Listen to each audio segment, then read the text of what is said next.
ನಮಸ್ಕಾರ. ನಮ್ಮ ನಗರದಲ್ಲಿ ಪ್ರತಿಷ್ಠಿತವಾದ ಪತ್ತಿ ಉದ್ಯಮ ಕುಟುಂಬದವರು, ಆ ಕುಟುಂಬಕ್ಕೆ ಸೇರಿದವರು ಹಾಗೂ ಗೋಖಲೆ ಸಂಸ್ಥೆಯ ನಿರಂತರ ಅಭಿಮಾನಿಗಳು ಆದ ಶ್ರೀ ಪತ್ತಿ ಪಾಂಡುರಂಗ ಅವರು ಅವರ ದಿವಂಗತ ಪತ್ನಿ ಶ್ರೀಮತಿ ಪ್ರೇಮಲೀಲಾ ಅವರ ಸ್ಮರಣೆಯಲ್ಲಿ ನೀಡಿರುವ ದತ್ತಿ ಆಶ್ರಯದಲ್ಲಿ ಈ 3 ದಿವಸಗಳ ವಿಶೇಷ ಕಾರ್ಯಕ್ರಮ ನಡೀತಾ ಇದೆ. ಶ್ರೀ ಪತ್ತಿ ಪಾಂಡುರಂಗ ಅವರ ಪರಿವಾರಕ್ಕೆ ಸಕಲ ಶ್ರೇಯಸ್ಸು ಉಂಟಾಗಲಿ ಅಂತ ತಮ್ಮೆಲ್ಲರ ಪರವಾಗಿ ಹಾರೈಸ್ತೇನೆ. ಈ 3 ದಿವಸ ನಾವು ದಾಸವಾಣಿಯ ಪ್ರಪಂಚದಲ್ಲಿ ಇರ್ತೇವೆ. ಕನ್ನಡ ಸಂಸ್ಕೃತಿಯ ಅನನ್ಯತೆಯನ್ನು ಕುರಿತು ಚಿಂತಿಸುವಾಗ ಎದ್ದು ಕಾಣುವ 2 ಸಾಹಿತ್ಯ ಪ್ರಕಾರಗಳು ಅಂದರೆ, ಒಂದು ವಚನ ಸಾಹಿತ್ಯ, ಇನ್ನೊಂದು ದಾಸ ಸಾಹಿತ್ಯ. ಈ ಸಾಹಿತ್ಯ ಪ್ರಕಾರಗಳ ಒಂದು ಅಂಶವಾದ ಭಕ್ತಿಯ ಪ್ರತಿಪಾದನೆಗೆ ಮೀಸಲಾದ ರಚನೆಗಳನ್ನು ಬಹುಶಃ ಕೆಲವು ಅನ್ಯ ಭಾಷೆಗಳಲ್ಲೂ ಕೂಡ ಕಾಣಬಹುದೋ ಏನೋ. ಆದರೆ ಬಾಹುಳ್ಯದಲ್ಲಿ, ಉಕ್ತಿಯ ವೈಚಿತ್ರ್ಯದಲ್ಲಿ, ವಿಷಯದ ಹರಹಿನಲ್ಲಿ ನಮ್ಮ ದಾಸ ಸಾಹಿತ್ಯಕ್ಕೆ ಸರಿಗಟ್ಟುವಷ್ಟು ವಾಂಗ್ಮಯ ಬಹುಶಃ ಬೇರೆ ಭಾಷೆಯಲ್ಲೂ ಇಲ್ಲ ಅಂತ ಧೈರ್ಯವಾಗಿ ಹೇಳಬಹುದು. ದಾಸ ಸಾಹಿತ್ಯದಲ್ಲಿ ಅದರ ಕಾಲಕ್ಕೆ ಹಿಂದಿನ 2000 ವರ್ಷಗಳ ಚಿಂತನ ಪರಂಪರೆಯನ್ನು ಘನೀಕೃತ ರೂಪದಲ್ಲಿ ಮಾತ್ರವಲ್ಲದೆ ಅನಕ್ಷರಸ್ಥ ಜನವರ್ಗಗಳಿಗೂ ಬೋಧೆಯಾಗುವ ರೀತಿಯಲ್ಲಿ ನಾವು ಕಾಣ್ತೇವೆ. ಅಲ್ಲದೆ ಈ ಸಾಹಿತ್ಯ ಗೇಯ ರೂಪದಲ್ಲಿರೋದರಿಂದ ವ್ಯಾಪಕ ಪ್ರಸಾರವನ್ನು ಪಡೆಯೋದು ಸಾಧ್ಯವಾಯಿತು. ಸಾಮಾನ್ಯ ಜೀವನಾವಲೋಕನ, ನೀತಿ ಬೋಧನೆ, ಅಧ್ಯಾತ್ಮ ತತ್ವ ಪ್ರತಿಪಾದನೆ ಎಲ್ಲವೂ ದಾಸ ಸಾಹಿತ್ಯದಲ್ಲಿ ನಿವೇಶಗೊಂಡಿವೆ. ಉಪನಿಷತ್ತುಗಳಲ್ಲಿ ಪ್ರೌಢ ಬೌದ್ಧಿಕ ಸ್ತರದಲ್ಲಿ ಪ್ರತಿಪಾದಿತವಾದ ಸಾಧನ ಮಾರ್ಗವನ್ನು ನರಹರಿತೀರ್ಥರದು ಅಂತ ಪ್ರಚಲಿತವಾಗಿರುವ ತಿಳುಕೋ ನಿನ್ನೊಳಗೆ ನೀನೆ ಮರುಳೇ ತಿಳುಕೋ ನಿನ್ನೊಳಗೆ ನೀನೆ ಅನ್ನುವ ಸರಳ ನುಡಿಗಟ್ಟಿನ ಕೀರ್ತನೆಯಲ್ಲಿ ಕಾಣುತ್ತೇವೆ. ಶ್ರೀಪಾದರಾಜರು, ವ್ಯಾಸರಾಯರು, ಪುರಂದರದಾಸರು ಈ ಸಾಧನೆಯಲ್ಲಿ ಹರಿದಾಸ ಪರಂಪರೆಯ ಉಚ್ಛ್ರಾಯ ದಶೆಯನ್ನು ಅವರುಗಳ ಕಾಲದಲ್ಲಿ ಕಂಡೆವು. ಇನ್ನು ಮಿಸ್ಟಿಸಿಸಮ್ ಅಂತ ಏನು ಕರೀತೇವೆ, ಅನುಭವ ವಾಂಗ್ಮಯ, ಅದಂತೂ ಹರಿದಾಸ ಸಾಹಿತ್ಯದ ಒಂದು ಪ್ರಧಾನ ಅಂಗ ಅಂತಲೇ ಹೇಳಬಹುದು. ಇದೆಲ್ಲಕ್ಕಿಂತ ಮಿಗಿಲಾಗಿ ಕರ್ನಾಟಕ ಸಂಗೀತ ಪರಂಪರೆಯ ವರ್ಧನೆಗೆ, ಶ್ರೀಮಂತಿಕೆಗೆ ಕಾರಣವಾಗಿರೋದು ಹರಿದಾಸ ಪರಂಪರೆ. ಅಷ್ಟೇಕೆ ಇವತ್ತು ಬಂಡಾಯ ಸಾಹಿತ್ಯ ಎನಿಸಿರುವ ಮಂಡನ ರೀತಿಯನ್ನು ಉತ್ಕೃಷ್ಟ ರೂಪದಲ್ಲಿ ಕನಕದಾಸರ ರಚನೆಗಳಲ್ಲಿ ನಾವು ಕಾಣ್ತೇವೆ. ಕರ್ನಾಟಕದ ಸಾರಸ್ವತ ಸಾಧನೆಯನ್ನು ಪರಿಶೀಲಿಸುವಾಗ ಹರಿದಾಸ ಸಾಹಿತ್ಯದ ವಿಶಾಲತೆಯನ್ನು, ಭವ್ಯತೆಯನ್ನು ಪ್ರಸ್ತಾವಿಸಲೇಬೇಕಾಗತ್ತೆ. ಕೇವಲ ಸಾಹಿತ್ಯ ರೀತಿಯಲ್ಲಿ ಹರಿದಾಸರ ರಚನೆಗಳನ್ನು ವ್ಯಾಸಂಗ ಮಾಡೋದು ಸಾಧ್ಯ ಇದೆ. ಆದರೆ ಅದನ್ನು ಪರಿಣಾಮಕಾರಿಯಾಗಿ ಆಸ್ವಾದಿಸಲಾಗುವುದು ಗಾಯನ ಮಾಧ್ಯಮದ ಮೂಲಕವೇ. ಏಕೆಂದರೆ ಹಾಡಿಕೆಗೋಸ್ಕರವೇ ರಚಿತವಾಗಿರುವವು ಅವು. ಸಾಹಿತ್ಯ ಸಂಗೀತಗಳ ಶ್ರೇಷ್ಠ ಸಂಗಮ ದಾಸ ಸಾಹಿತ್ಯ. ಇದು ಆಕಸ್ಮಿಕವೇನಲ್ಲ. ಏಕೆಂದರೆ ಮಾನವರಿಗೆ ಲಭ್ಯವಿರುವ ಅತ್ಯುದಾತ್ತ ಸಂವಹನ ಮಾಧ್ಯಮ ಅಂದರೆ ಅದು ನಾದ. ವಿಧ ವಿಧವಾದ ಬಳಕೆಯಿಂದ ನಮ್ಮ ಶಬ್ದಗಳು ಕಲುಷಿತವಾಗುತ್ತೆ. ಆದರೆ ಹಾಗೆ ಕಲುಷಿತವಾಗದೆ ಉಳಿಯೋದು ನಾದ ಮಾತ್ರ. ಆದರೆ ಮಾತುಗಳ ಮೂಲಕವೇ ಧಾತುವನ್ನು ತಲುಪಬೇಕಾಗಿದೆ. ಹೀಗೆ ಮಾಧ್ಯಮವನ್ನು, ಲಕ್ಷ್ಯವನ್ನು ಎರಡನ್ನೂ ನಮಗೆ ಹರಿದಾಸ ಸಾಹಿತ್ಯ ಲಭ್ಯವಾಗಿಸಿದೆ. ಅದರ ಕೆಲವು ಪ್ರಾತಿನಿಧಿಕ ಕೃತಿಗಳನ್ನು ನಮಗೆ ಈ 3 ದಿವಸ ಪ್ರಸ್ತುತಪಡಿಸೋದಕ್ಕೆ 2 ಗಣ್ಯರು ದಯಮಾಡಿಸಿದ್ದಾರೆ. ವಿದ್ವಾಂಸರಾದ ಸನ್ಮಾನ್ಯ ಡಾಕ್ಟರ್ ಗುರುರಾಜ ಕರ್ಜಿಗಿಯವರಂತೂ ನಿಮಗೆಲ್ಲ ಸುಪರಿಚಿತರೇ ಆಗಿದ್ದಾರೆ. ಈ ಹಿಂದೆ ಅವರ 10 ಪ್ರವಚನಗಳು ನಡೆದಿವೆ. ಅದೇ ರೀತಿ ಲಘು ಸಂಗೀತ, ಭಾವಗೀತೆಗಳು, ವಚನ ಸಾಹಿತ್ಯ, ದಾಸ ಸಾಹಿತ್ಯ ಎಲ್ಲ ಪ್ರಕಾರಗಳಲ್ಲಿಯೂ ಇಡೀ ನಾಡಿನಲ್ಲಿಯೇ ಖ್ಯಾತನಾಮರಾಗಿರುವ ಶ್ರೀ ಶಶಿಧರ ಕೋಟೆ ಅವರು ನಮ್ಮ ನಡುವೆ ಇದ್ದಾರೆ. ನಮಗೆ ತುಂಬ ಆತ್ಮೀಯರಾಗಿದ್ದಾರೆ. ಹೀಗೆ ಇವರ ಸಂಗಮ ಇದೊಂದು ಈ ಸಂದರ್ಭದ ವಿಶೇಷ. ಅವರ ಪಕ್ಕವಾದ್ಯ ಸಹಕಾರಿಗಳನ್ನು ಶ್ರೀ ಶಶಿಧರ ಕೋಟೆಯವರು ಪರಿಚಯ ಮಾಡಿಕೊಡ್ತಾರೆ. ಶ್ರೀ ಗಣೇಶ್ ಕುಮಾರ್ ಅವರು ವೈಲಿನ್ ಸಹಕಾರ ನೀಡುತ್ತಾ ಇದ್ದಾರೆ. ಶ್ರೀ ಅರುಣ್ ಕುಮಾರ್ ಅವರು ತಬಲಾ ಸಾಥಿಯನ್ನು ಕೊಡೋರಿದ್ದಾರೆ. ಈಗ ಈ ಕಾರ್ಯಕ್ರಮವನ್ನು ಉಪಕ್ರಮ ಮಾಡಬೇಕು ಅಂತ 4 ಕಲಾವಿದರಲ್ಲಿ ಪ್ರಾರ್ಥನೆ ಮಾಡ್ತೇನೆ.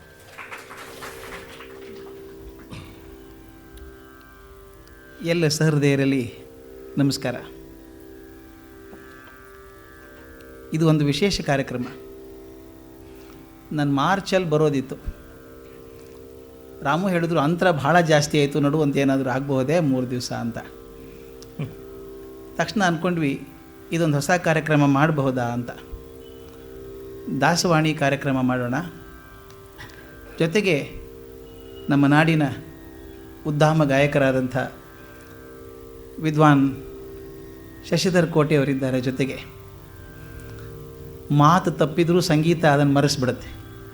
ಆದ್ದರಿಂದ ಅವರು ಚೆನ್ನಾಗಿ ಮಾತು ಹಾಡ್ತಾರೆ. ಅವರ ಹಾಡುಗಳ ಮೂಲಕ ಅದಕ್ಕೆ ಹೇಳ್ತಾರೆ ಇಂಗ್ಲೀಷಲ್ಲಿ, music is the vehicle through which highest sentiments of human heart find expression ಅಂತ. ಮನುಷ್ಯನ ಅತ್ಯಂತ ಶ್ರೇಷ್ಠ ಉದಾತ್ತ ಭಾವನೆಗಳು ಘನೀಭೂತ ಆಗೋದು ಸಂಗೀತದಲ್ಲಿ ಅಂತ. ಅದಕ್ಕೆ ಹಾಡು ಕೇಳಿದಾಗ ಜೀವನದ ಕಾರ್ಪಣ್ಯಗಳು ಮರೆತು ಹೋಗ್ತವೆ. ದಾಸರ ಆರಿಸ್ಕೊಂಡದ್ದು ಅದನ್ನೇ. ಆ ರೀತಿಯಲ್ಲಿ ಶಶಿಧರ್ ಕೋಟೆಯವರ ಹಾಡಿನೊಂದಿಗೆ ನಾನೊಂಚೂರು ಮಾತಾಡಿದರೆ ಸರಿಯಾಗಬಹುದು ಅಂತ. ಇದಕ್ಕೆ ಸಹಾಯ ಮಾಡೋದಕ್ಕೆ ತಬಲಾದಲ್ಲಿ ಅರುಣ್ ಕುಮಾರ್ ಅವರಿದ್ದಾರೆ. ವಯಲಿನ್ ನುಡಿಸೋದ್ರಲ್ಲಿ ವಿದ್ವಾನ್ ನಮ್ಮ ಗಣೇಶ್ ಕುಮಾರ್ ಅವರಿದ್ದಾರೆ.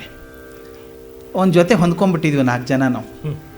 ಒಬ್ರಿಗೊಬ್ರು ಅರ್ಥ ಆಗಿದೆ, ಆದ್ದರಿಂದ ಮಾಡಬಹುದು ಅಂತ. ದಾಸ ಸಾಹಿತ್ಯದಲ್ಲಿ ಯಾವುದನ್ನು ಹೇಳಬೇಕು ಯಾವುದನ್ನು ಹೇಳಬಾರ್ದು ಗೊತ್ತಾಗ್ತಾ ಇಲ್ಲ. ಅದೇನಾಗಿದೆ ಅಂದರೆ ಹುಚ್ಚಿಡಿಸುವಷ್ಟು ದೊಡ್ಡ ಸಾಹಿತ್ಯ. ರಾಮಚಂದ್ರ ರಾಯರು ಬರೀತಾರೆ, SK ರಾಮಚಂದ್ರ ರಾಯರು ಬರೀತಾರೆ, ಪುರಂದರ ದಾಸರೇ ಬರೆದಿದ್ರು ಅನ್ನುವಂಥ 4 ಲಕ್ಷ ಪದ್ಯ ಇತ್ತು ಆವಾಗ ಅಂತ ಹೇಳ್ತಾರೆ. ಸಿಕ್ಕಿರೋದು ಸ್ವಲ್ಪ.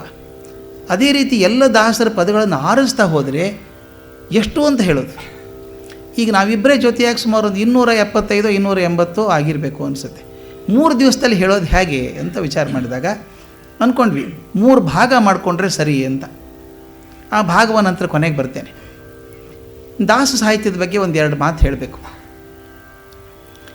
ಈ ದಾಸರು ಬದುಕಿದಂಥ ಕಾಲ, ದಾಸ ಪರಂಪರೆ ನಡೆದು ಬಂದಂಥದ್ದು ಕಾಲ ನಮ್ಮ ದೇಶದ ಇತಿಹಾಸದ ಒಂದು ಪರ್ವಕಾಲ ಅಂತ ನಂಬಿದವನು ನಾನು.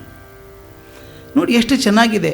ಧಾರ್ಮಿಕ ನಿಲುವು, ಸಾಮಾಜಿಕ ವ್ಯವಸ್ಥೆ, ಜನಜೀವನದ ರೀತಿ ನೀತಿಗಳೆಲ್ಲ ಒಂದು ಘಟ್ಟದಿಂದ ಮತ್ತೊಂದು ಘಟ್ಟಕ್ಕೆ ಹೋಗೋದನ್ನು ಕಣ್ಣಿಗೆ ಕಾಣಿಸುವ ಹಾಗೆ ಬರುತ್ತೆ. ತಾವು ಗಮನಿಸಿದರೆ 15ನೇ ಶತಮಾನ ಒಂದು ವಿಶಿಷ್ಟ ಶತಮಾನ ಭಾರತದ ಇತಿಹಾಸದಲ್ಲಿ. ಆಗಿನ ಕಾಲಕ್ಕೆ ಪರ್ಷ್ಯಾ ಮುಸ್ಲಿಂ ಸಂಸ್ಕೃತಿಗಳು ನೆಲೆಯೂರಿದ್ವು. ಕ್ರಿಶ್ಚಿಯನ್ ಪಾದ್ರಿಗಳು ಬಂದಿದ್ದರು, ಅವ್ರ ಪ್ರಚಾರ ಆಗ್ತಾಯಿತ್ತು. ವಚನ ಸಾಹಿತ್ಯ ಗಾಢವಾದ ಪರಿಣಾಮವನ್ನು ನಮ್ಮ ಕರ್ನಾಟಕದಲ್ಲಿ ಮಾಡಿತ್ತು. 300 ವರ್ಷಗಳ ಹಿಂದೆ, ದಾಸರು ಬರೋದಕ್ಕಿಂತ 300 ವರ್ಷಗಳ ಹಿಂದೆ 12ನೇ ಶತಮಾನ ಅದ್ಭುತವಾದಂಥ ಶತಮಾನ, ಜನಜಾಗೃತಿಯ ಶತಮಾನ ಅದು. ವಚನ ಸಾಹಿತ್ಯ ಬಹುಶಃ ಎಲ್ಲರನ್ನು ಬಡದೆಚ್ಚರಿದಂಥ ಕಾಲ ಅದು. ಆಗಿ ಒಂದು 300 ವರ್ಷ ಆಗಿದೆ. ಇದಲ್ಲದೆ ಇಡೀ ದೇಶ ಗಮನಿಸ್ಬೇಕು ನೀವು. ನಾನು ಮಾಡ್ಕೊಂಬಂದಿದ್ದೀನಿ ಎಷ್ಟು ಚೆನ್ನಾಗಿದೆ ಅಂತ. ಉತ್ತರ ಭಾರತದಲ್ಲಿ ರಾಮಾನಂದರು ಅದೇ ಕಾಲಕ್ಕೆ 1400ರಿಂದ 1470, ಕಬೀರ್ ದಾಸರು 1440ರಿಂದ 1518, ಮೀರಾಬಾಯಿ 1470, ಗುರು ನಾನಕ್ ದೇವರು 1469, ಕೃಷ್ಣ ಚೈತನ್ಯರು 1485, ಮಹಾರಾಷ್ಟ್ರದಲ್ಲಿ ನಾಮದೇವರು 1400ನೇ ವರ್ಷ, ಸೂರದೇವರು 1575, ಸೂರದಾಸರು, ತುಳಸಿದಾಸರು 1532. ಅಂದರೆ ಆಗಿನ ಕಾಲದ ಅತ್ಯಂತ ಮಹಾನ್ ಭಕ್ತಿ ಪಂಥದ ಧ್ವೈರ್ಯಗಳು ಯಾರಿದ್ದರೋ ಅವರೆಲ್ಲ ಅದೇ ಕಾಲಕ್ಕೆ ಬಂದದ್ದು, ಒಂದೇ ಕಾಲಕ್ಕೆ ಬಂದದ್ದು. ಅಂದರೆ ಒಂಥರ ದೇಶದಲ್ಲಿ ಭಕ್ತಿ ಅಲೆ ಆಗ್ತಾಯಿತ್ತು ಅಂತಾಯಿತು. ಯಾಕಾಯಿತು ಅಂತ ಒಂದು ಕಾರಣ ನಮ್ಮಲ್ಲಿದೆ. ಜ್ಞಾನ ಮಾರ್ಗ ಹತ್ತೋಬೇಕಾದ್ರೆ ತುಂಬ ಜ್ಞಾನ ಬೇಕು. ಜ್ಞಾನ ಮಾರ್ಗ ಸಂಪಾದಿಸೋದು ಕಷ್ಟ ಅನ್ನಿಸ್ತು. ಕರ್ಮ ಮಾರ್ಗ ಭಾರ ಅನ್ನಿಸ್ತಾ ಇತ್ತು. ಕಲಿಕಾಲಕ್ಕೆ ಸರಿಯಾದಂಥ ಮಾರ್ಗ ಅಂದರೆ ಭಕ್ತಿ ಮಾರ್ಗ ಅಂತ ಹೇಳ್ತಾಯಿದ್ರು. ಇದು ಸುಲಭ ಸಾಧ್ಯವಾದಂಥದ್ದು, ಆರ್ತತೆಯನ್ನು ತರುವಂಥದ್ದು, ಬೇಗ ಭಗವಂತನಿಗೆ ಸಾನ್ನಿಧ್ಯವನ್ನು ಪಡ್ಕೊಳ್ಳೋಕೆ ಅನುಕೂಲ ಆಗುವಂಥ ಮಾರ್ಗ ಭಕ್ತಿ ಮಾರ್ಗ ಅಂತ. ಆದ್ದರಿಂದ ಭಕ್ತಿ ಪ್ರಚಾರ ಎಲ್ಲ ಕಡೆಗೆ ಆಗ್ತಾಯಿತ್ತು. ಕರ್ನಾಟಕದಲ್ಲಿ ಏನಾಗಿತ್ತು ಅಂದರೆ ಬಹಳಷ್ಟು ಧಾರ್ಮಿಕ ಸಾಹಿತ್ಯ ಸಂಸ್ಕೃತದಲ್ಲೇ ಇತ್ತು. ಧಾರ್ಮಿಕ ಸಾಹಿತ್ಯ ಮಾತ್ರ ಸಂಸ್ಕೃತದಲ್ಲಿತ್ತು. ಆದರೆ ವಚನಕಾರರು ಅದ್ಭುತವಾದಂಥ ಬೆರಗನ್ನು ಉಂಟು ಮಾಡಿದರು. ಬಸವಣ್ಣ ಆಗಲಿ, ಅಲ್ಲಮಪ್ರಭು ಆಗಲಿ, ಅಕ್ಕಮಹಾದೇವಿ ಆಗಲಿ, ಆನಂತರ ಬಂದಂಥವರು ಪಂಪ, ರನ್ನ, ಪೊನ್ನ, ನಾಗವರ್ಮ, ನಾಗಚಂದ್ರ, ಬಸವಣ್ಣ, ಹರಿಹರ, ರಾಘವಾಂಕ ಇವರೆಲ್ಲರೂ ಕನ್ನಡ ಸಾಹಿತ್ಯದ ಭಂಡಾರವನ್ನು ತುಂಬಿದ್ರು. ಸಾಕಷ್ಟು ಬೆಳೆದಿತ್ತು ಕನ್ನಡ ಸಾಹಿತ್ಯ. ಆದರೆ ಒಂದು ತೊಂದರೆ ಏನಾಗಿತ್ತು ಅಂದರೆ ಬಸವಣ್ಣನವರ ವಚನಗಳು, ಪ್ರಭುವಿನ ಕೆಲವು ವಚನಗಳು, ಅಕ್ಕಮಹಾದೇವಿ ಕೆಲವು ವಚನಗಳು, ಇನ್ನು ಕೆಲವು ವಚನಕಾರರ ಕೆಲವು ವಚನಗಳು ಮಾತ್ರ ಎಲ್ಲರಿಗೂ ಸಿಗೋ ಹಾಗಾಗಿ ಇನ್ನು ಕೆಲವು ನಿಲುಕಲಾರದಷ್ಟು ಎತ್ತರಕ್ಕೆ ಇತ್ತು. ಆಗ ಎಲ್ಲರನ್ನು ಮುಟ್ಟುವಂಥದ್ದಾಗಬೇಕಾಗಿತ್ತು. ಆದರೆ ಪಕ್ಕದ ತಮಿಳುನಾಡಲ್ಲಿ ಒಂದು ಅದ್ಭುತ ಕೆಲಸ ಆಗಿತ್ತು. ಅಳ್ವಾರರುಗಳು ಒಂದು ಹಾದಿಯನ್ನು ಕಂಡುಕೊಂಡಿದ್ದರು. ದಿವ್ಯ ಪ್ರಬಂಧ ಅಂತ ಹೆಸರಾದಂಥ ತಮಿಳು ಪಾಶುರ ಅಂತ ಕರಿತಿದ್ರು. ಪಾಶುರಗಳನ್ನು ಮಾಡ್ತಾಯಿದ್ರು. ಎಷ್ಟು ಚೆನ್ನಾಗಿ ಮಾಡ್ತಿದ್ರು ಅಂದರೆ ಸಂಸ್ಕೃತದಲ್ಲಿ ಸಂಸ್ಕೃತಕ್ಕೆ ಸಂವಾದಿಯಾದಂಥ ತಮಿಳು ಸಾಹಿತ್ಯವನ್ನು ರಚಿಸಿ ಅದರಲ್ಲೇ ಹಾಡ್ತಾಯಿದ್ರು, ಮಾತಾಡ್ತಾಯಿದ್ರು. ವ್ಯಾಸರಾಯರ ಗುರುಗಳಾದಂಥ ಶ್ರೀಪಾದರಾಜರು ಶ್ರೀರಂಗದಲ್ಲಿ ಇದ್ದವರು. ಶ್ರೀರಂಗದಲ್ಲಿದ್ದಾಗ ನೋಡಿದರು ಅದು ಹೇಗೆ ಅದ್ಭುತವಾಗಿ ತಮ್ಮ ಎಲ್ರಿಗೂ ಅರ್ಥವಾಗುವಂಥ ತಮಿಳು ಭಾಷೆಯಲ್ಲಿ ಹಾಡುಗಳನ್ನು ಬರೆದಿದ್ದಾರಲ್ಲ ಅಂತ ಗಮನಿಸಿದರು. ಅವರಲ್ಲಿದ್ದಾಗ ಇನ್ನೊಂದು ವಿಶೇಷವಾದಂಥ ಒಂದು ಕೆಲಸ ಶುರುವಾಗಿತ್ತು. ಅದೇನಪ್ಪ ಅಂದರೆ 2 ಪದ್ಧತಿಗಳು ಶುರುವಾಗಿದ್ದು. ಒಂದು ಇಯಲ್ ಅಂತ, ಒಂದು ಇಶೈ ಅಂತ, ಒಂದು 2 ಪದ್ಧತಿ ಶುರುವಾಗಿತ್ತು. ಇಯಲ್ ಅಂದರೆ ಹೇಗಂದ್ರೆ ವೇದ ಮಂತ್ರಗಳ ಧಾಟಿಯಲ್ಲೇ ತಮಿಳು ಮಂತ್ರಗಳನ್ನು ಹೇಳ್ತಾ ಹೋಗೋದು. ಈಗ ತಾವು ನೋಡಿರಬೇಕು, ವೆಂಕಟೇಶ ಸುಪ್ರಭಾತ ಹೇಳ್ತಾರೆ, ಸಂಸ್ಕೃತದಲ್ಲಿದೆ. ಅದನ್ನೇ ಕನ್ನಡದಲ್ಲಿ ಹಾಡೋದನ್ನು ಕೇಳಿದ್ದೀರಿ ನೀವು. ಕನ್ನಡದ ಅದೇ ಧಾಟಿಯಲ್ಲಿ ಹಾಡ್ತಾರೆ. ಎಷ್ಟೋ ನಮ್ಮ ವೇದ ಮಂತ್ರಗಳನ್ನು ನಾನು ಹೋಸಲ ಬಂದಾಗ ಹೇಳಿದ್ದೆ, ತಮಾಷೆಯಾಗಿ ಮಾಡಿದ್ದುಂಟು. ಇದು ತಮಾಷೆದಲ್ಲ, ಅತ್ಯಂತ ಕ್ಲಿಷ್ಟವಾದಂಥ ವಾಯುಸ್ತುತಿ ಇದೆ ನಮ್ಮಲ್ಲಿ, ಕಷ್ಟವಾದಂಥದ್ದು, ನಾಲಿಗೆಗೆ ಚುರುಕು ಕೊಡುವಂಥದ್ದು. ಅದೇ ಧಾಟಿಯಲ್ಲಿ ಕನ್ನಡದಲ್ಲಿ ಮಾಡ್ತಿದ್ದರು. ನಮ್ಮ ಕಾಕ ಒಬ್ಬರಿದ್ದರು, ಅವ್ರು ಮಾಡೋರು. ಮುಂಜಾನೆದ್ದು ಮುಖವ ತೊಳೆಯದೆ ಬಿದ್ದು ಅವಲಕ್ಕಿ ಗಂಟು ಬಿಚ್ಚಿ ಪಕಪಕನೆ ಮುಕ್ಕಿ ಬಾಯಿ ಕಮ್ಮಗಾಯಿತು. ಕೇಳಿದರೆ ಕನ್ನಡ ಇದು. ಧಾಟಿ ಇರೋದು ವಾಯುಸ್ತುತಿ ಧಾಟಿನೇ. ಉತ್ತಪ್ತ ತ್ವಿತ್ಕಟತ್ಕಿಟ ಪ್ರಕಟ ಕಟಕಟಧ್ವಾನ ಸಂಘಟ್ಟನೋದ್ಯದ್ವಿದ್ಯದ್ವ್ಯೂಢ ಸ್ಫುಲಿಂಗ ಪ್ರಕರ ವಿಕಿರಣೋತ್ಕ್ವಾತಿತೆ ಬಾಧಿತಾಂಗಾನ್ ಅಂತ ಸಂಸ್ಕೃತದ್ದಾದರೆ ಇವರು ತಾ ಬಿದ್ದ ತಿಮ್ಮಪ್ಪ ಬಿದ್ದ ನೆರಮನೆಯ ತಿಮ್ಮಪ್ಪ ತಪ್ಪೇಲಿ ಕದ್ದ ಅಂತ. ಅಂದರೆ ಕೇಳಿದರೆ ಅದು ಸಂಸ್ಕೃತ ಧಾಟಿನೇ ಇರಬೇಕು, ಅದ್ರ ಮಾತು ಕನ್ನಡದ್ದಿರಬೇಕು. ಈ ರೀತಿ ಸಂಸ್ಕೃತ ತಮಿಳಲ್ಲಿ ಮಾಡ್ತಾಯಿದ್ರು. ಅದಕ್ಕೆ ಅವರು ಇಯಲ್ ಅಂತ ಕರಿತಾಯಿದ್ರು. ಧ್ವನಿ ಸಂಸ್ಕೃತದ್ದು, ಮಾತು ತಮಿಳಿಂದು. ಇನ್ನೊಂದು ಪ್ರಕಾರ ಶುರು ಆಯಿತು ಇಶೈ ಅಂತ. ಇಯಲ್ ಕಷ್ಟ ಆಗತ್ತೆ, ಇಶೈ ಸುಲಭ ಆಯಿತು. ಇಶೈ ಅಂದ್ರೇನು? ಆ ತಮಿಳು ಪದಗಳನ್ನು ಹಾಡಿನ ಮೂಲಕ ಹೇಳುವಂಥದ್ದು. ಸಂಸ್ಕೃತದ ಆ ಉಚ್ಚಾರಣೆ ಕೂಡ ಬರಬೇಕಾಗಿಲ್ಲ. ಅದಕ್ಕೆ ಎಷ್ಟು ಚೆಂದ ಶುರು ಮಾಡಿದರು ಅಂದರೆ ಸಂಗೀತ ಪ್ರಧಾನವಾದಂಥದ್ದು. ಸಂಗೀತ ಪರಿಕರಗಳನ್ನು ಸೇರಿಸ್ಕೊಂಡ್ರು, ಗೆಜ್ಜೆ ಕಟ್ಕೊಂಡ್ರು, ಅಭಿನಯ ಕುಣಿತ ಕೂಡ ಮಾಡ್ತಾಯಿದ್ರು. ಇದನ್ನು ಶ್ರೀಪಾದರಾಯರು ಗಮನಿಸಿದರು. ಯಾವುದು ಕಷ್ಟವಾಗಿತ್ತೋ, ಜನರಿಗೆ ಮುಟ್ತಾ ಇರಲಿಲ್ವೋ ಅಂಥ ಸಂಸ್ಕೃತ ಪದ್ಯಗಳಿಗೆ ಸಂವಾದಿಯಾದಂಥ ತಮಿಳು ಮಾತುಗಳನ್ನು, ಹಾಡುಗಳನ್ನು ಹೇಗೆ ಜನ ಹಾಡಿ ಸಂಗೀತದಲ್ಲಿ ಅಳವಡಿಸಿಕೊಂಡು ಹಾಡಿ ಕುಣಿದ್ರೋ ಜನಕ್ಕೆ ಮುಟ್ತಾ ಇತ್ತು. ಅದನ್ನು ಗಮನಿಸಿ ಮುಳುಬಾಗಿಲಿಗೆ ಬಂದ ತಕ್ಷಣ ತಾವು ಅದೇ ಶುರು ಮಾಡಿದರು. ಬಹುಶಃ ನನಗನ್ನಿಸೋದು ಅವರು ಶ್ರೀರಂಗದಲ್ಲಿ ಇದ್ದಿದ್ದರಿಂದ ಬಹುಶಃ ತಮ್ಮ ಅಂಕಿತ ನಾಮವನ್ನು ಕೂಡ ಶ್ರೀರಂಗ ವಿಠಲ ಅಂತ ಇಟ್ಕೊಂಡ್ರು ಅಂತ ಅನಿಸುತ್ತೆ. ನೋಡಿ, ಅವರು ಹಾಕಿದಂಥ ಪದ್ಧತಿಯನ್ನು ಅವರ ಶಿಷ್ಯರಾದ ವ್ಯಾಸರಾಯರು ಶುರು ಮಾಡಿದರು. ವ್ಯಾಸರಾಯರು ಇದಕ್ಕೆ ಹಂಪಿ ಇದಕ್ಕೆ ಹೋದರು. ಅದಕ್ಕಿಂತ ಮೊದಲು ಸಾಳುವ ನರಸಿಂಹರಾಯಕ ಆಳ್ತಾ ಇದ್ದ. ಸಮೃದ್ಧಿ ಕಾಲ ಅವಾಗೆಲ್ಲ ರಾಜ್ಯ ವಿಸ್ತಾರ ಮಾಡಿ ಒಂದು ಭದ್ರ ಬುನಾದಿ ಹಾಕಿದ. ಮುಂದೆ ಕೃಷ್ಣದೇವರಾಯ ಬೆಳೆಸ್ಕೊಂಡು ಹೋದ. ವ್ಯಾಸರಾಯರಲ್ಲಿ ಹೋದರು. ವ್ಯಾಸರಾಯರು ಹೋದ್ಮೇಲೆ ಮಾಡಿದಂಥ ದೊಡ್ಡ ಕೆಲಸ ಅಂದರೆ ಗಮನಿಸಬೇಕಾದದ್ದು ಈ ಇಶೈ ಅಂತ ಹೇಳಿದ್ನಲ್ಲ, ಹೇಗೆ ಸಂಗೀತವನ್ನು ಹಾಕಿ ಹಾಡುಗಳನ್ನು ಬರೆದು ಸುಲಭವಾದ ಮಾತುಗಳಲ್ಲಿ ಹಾಡುವಂಥದ್ದು, ಬಹುಶಃ ಅದು ನಮ್ಮ ಇವತ್ತು ಕೀರ್ತನ ಪದ್ಧತಿಗೆ ಸ್ಫೂರ್ತಿ ಕೊಟ್ಟಂಥ ಮೂಲ ಆಗಿರಬೇಕು. ಅದನ್ನು ಗಮನಿಸಿದಂಥ ವ್ಯಾಸರಾಯರು ಬಂದ ತಕ್ಷಣ 2 ಮಾಡಿದರು, ವ್ಯಾಸಕೂಟ, ದಾಸಕೂಟ ಅಂತ ಮಾಡಿದರು.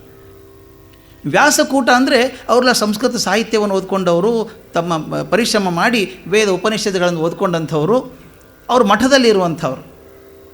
ಗಮನಿಸಬೇಕು, ಹರಿಸರ್ವೋತ್ತಮತ್ವ ಅಂತ ಹೇಳಿದಂಥವ್ರು ಕೂಡ ತಮ್ಮ ಜೀವನಕ್ಕೋಸ್ಕರ ಹುಲ್ಲು ಮಾನವರನ್ನೇ ಅವಲಂಬಿಸ್ಕೋಬೇಕಾಯ್ತು. ಅವರು ರಾಜರನ್ನ ಮೆಚ್ಕೋಬೇಕು, ಅವ್ರನ್ನ ಜೊತೆಗೆ ಇರಬೇಕು. ಆ ಬಂಧ ಇತ್ತು ಪಟ್ಟದು. ಅವ್ರಿಗೊಂದು ನಿಯಮ, ಅತಿ ನಿಯಮ, ಹೀಗೆ ಇರಬೇಕು, ಹಾಗೆ ಇರಬೇಕು, ಮಡಿ ಗಿಡಿ ಹಾರಾಟ ಎಲ್ಲ ಇತ್ತು. ಅದನ್ನು ಗಮನಿಸಿದಂಥ ವ್ಯಾಸರಾಯರು ಗ್ರೇಟೆಸ್ಟ್ ಆರ್ಗನೈಸರ್. ಅವ್ರು ಮಾಡಿದರು, ಈ ಮಠದಿಂದ ಸಂಸ್ಕೃತ ಸಾಹಿತ್ಯ ಬೆಳೆಯಬಹುದೇ ವಿನಃ ಜನಕ್ಕೆ ಮುಟ್ಟಬೇಕಾದ್ರೆ ಇವ್ರ ಕಡೆಯಿಂದ ಆಗೋಲ್ಲ ಅಂತ ಅನ್ನಿಸ್ತು. ಅದಕ್ಕೆ ಯಾರು ಜೀವನದ ಕಷ್ಟ ನೋವುಗಳಿಗೆ ಬೆಂದು ಪಕ್ವವಾಗಿ ಬಂದಿದ್ದಾರೋ ಅಂಥವರು ಕನ್ನಡದಲ್ಲೇ ಮಾತಾಡಲಿ, ಜನಕ್ಕೆ ಹೇಳಲಿ ಅಂತ ಹೇಳಿ ಒಂದು ದಾಸಕೂಟ ಅಂತ ಮಾಡಿದರು. ವ್ಯಾಸಕೂಟದಲ್ಲಿದ್ದಂಥವ್ರಿಗೆ ಭಯ ಉಂಟು, ರಾಜರ ಭಯ ಉಂಟು, ಮಠದ ಮಾನ್ಯಗಳ ಹೆದರಿಕೆ ಉಂಟು. ಇವ್ರಿಗೆ ಯಾವ ಹೆದರಿಕೆ? ನೀನು ಯಾಕೋ, ನೀನು ಹಾಗೆ ಯಾಕೋ, ನೀನು ನಾಮದ ಬಲ ಹೊಂದಿದ್ದರೆ ಸಾಕು, ದೇವರಿಗೆ ಅನ್ನೋ ಪೈಕಿ ಅವರು. ಅವ್ರಿಗೆ ಯಾರ ಭಯನೂ ಇಲ್ಲ. ಅವ್ರದ್ದು 2-3 ಉದ್ದೇಶಗಳಿದ್ದಂಥದ್ದು. ಒಂದು ಭಕ್ತಿ ಪ್ರಚಾರ ಮಾಡುವಂಥದ್ದು, ಎರಡನೇದು ಜೀವನ ಸುಧಾರಣೆ ಮಾಡುವಂಥದ್ದು. 2 ಕಲ್ಪನೆಗಳನ್ನು ಇಟ್ಕೊಂಡು ದಾಸ ಸಾಹಿತ್ಯ ಶುರುವಾಯಿತು. ನೋಡಿ, ಒಂದು ಮಾತನ್ನು ಹೇಳಬೇಕು. ಆಗಲೇ ರಾಮಸ್ವಾಮಿ ಸರ್ ತುಂಬ ಚೆನ್ನಾಗಿ ಹೇಳಿದರು. ವಚನ ಸಾಹಿತ್ಯ ಬಂದು 300 ವರ್ಷಕ್ಕೆ ದಾಸ ಸಾಹಿತ್ಯ ಬಂತು. ಅದು ಚೆನ್ನಾಗಿ ಬರೀತಾರೆ. ಅಲ್ಲಮ ಪ್ರಭು, ಬಸವಣ್ಣ, ಅಕ್ಕ ಮಹಾದೇವಿ, ಚನ್ನಬಸವಣ್ಣ ಇವರೆಲ್ಲ ಭಕ್ತಿ ವಚನೋದ್ಯಾನದ ಮೇರು ಮಂದಾರಗಳು ಅಂತ ಕರೀತಾರೆ. ಆದರೆ ಅದೇ ರೀತಿ ದಾಸೋದ್ಯಾನದ ಪಾರಿಜಾತಗಳು ಅಂತಂದರೆ ಪುರಂದರದಾಸರು, ಕನಕದಾಸರು, ವಿಜಯದಾಸರು, ಗೋಪಾಲದಾಸರು, ಜಗನ್ನಾಥದಾಸರು ಇಂಥವರೆಲ್ಲ. ಒಂದು ಮಾತನ್ನು ನಾನು ಹೇಳಲೇಬೇಕು. ಹೇಗೆ ಬಸವಣ್ಣ ಮತ್ತು ಅಲ್ಲಮ ಪ್ರಭುಗಳನ್ನು ವಚನ ಸಾಹಿತ್ಯದ ಅಶ್ವಿನಿ ದೇವತೆಗಳು ಅಂತ ಕರೀತಾರೋ, ಹಾಗೆ ದಾಸ ಸಾಹಿತ್ಯದ ಅಶ್ವಿನಿ ದೇವತೆಗಳು ಅಂದರೆ ಪುರಂದರದಾಸರು, ಕನಕದಾಸರು. ಅದ್ಭುತ ಸಾವು ನೋಡಿದಂಥ ಒಂದು ವಿಷಯ ಗಮನಿಸಬೇಕಾದದ್ದು, ಕನಕದಾಸರು ಒಂದು ಹೆಜ್ಜೆ ಮುಂದೆ ಹೋದವರು. ಬರೀ ಕೀರ್ತನೆಗಳನ್ನು ಮಾತ್ರ ಬರೆಯಲಿಲ್ಲ, ಖಂಡ ಕಾವ್ಯಗಳನ್ನು ಬರೆದರು. ದಾಸರಲ್ಲಿ ಖಂಡ ಕಾವ್ಯಗಳನ್ನು ಬರೆದು ಸಮರ್ಥರಾದವರು ಕನಕದಾಸರು ಹಿರಿಯರು. ದೊಡ್ಡ ದೊಡ್ಡ ಪದ್ಯಗಳನ್ನು, ಮೋಹನ ತರಂಗಿಣಿ ಓದಬೇಕು, ದೊಡ್ಡ ಪದ್ಯ ಬರೆದಿದ್ದಾರೆ. ಭಾಮಿನಿ ಷಟ್ಪದಿಯಲ್ಲಿ ಕವನ ರಚನೆ ಮಾಡಿದ್ದಾರೆ. ಅಂಥವು ಕನಕದಾಸರು. ಅವರು ದೊಡ್ಡ ಮಾರ್ಗದರ್ಶಕರು. ಒಂದು ಪಥವನ್ನು ಹಾಕಿಕೊಟ್ರು. ಸಾಮಾನ್ಯವಾಗಿ ಎಲ್ರಿಗೂ ಹಾದಿ ಬೇಕು, ಹೋಗಬೇಕಾದ್ರೆ ಸಲಗಕ್ಕೆ ಹಾದಿ ಬೇಕಾಗಿಲ್ಲ, ಓದದ್ದೇ ಹಾದಿ. ಸಲಗ ಹೋದರೆ ಹಾದಿ ಮಾಡ್ಕೊಂಡು ಹೋಗುತ್ತೆ, ಹಿಂದವ್ರು ಬರೋಕ್ಕೆ ಅನುಕೂಲ ಆಗುತ್ತೆ.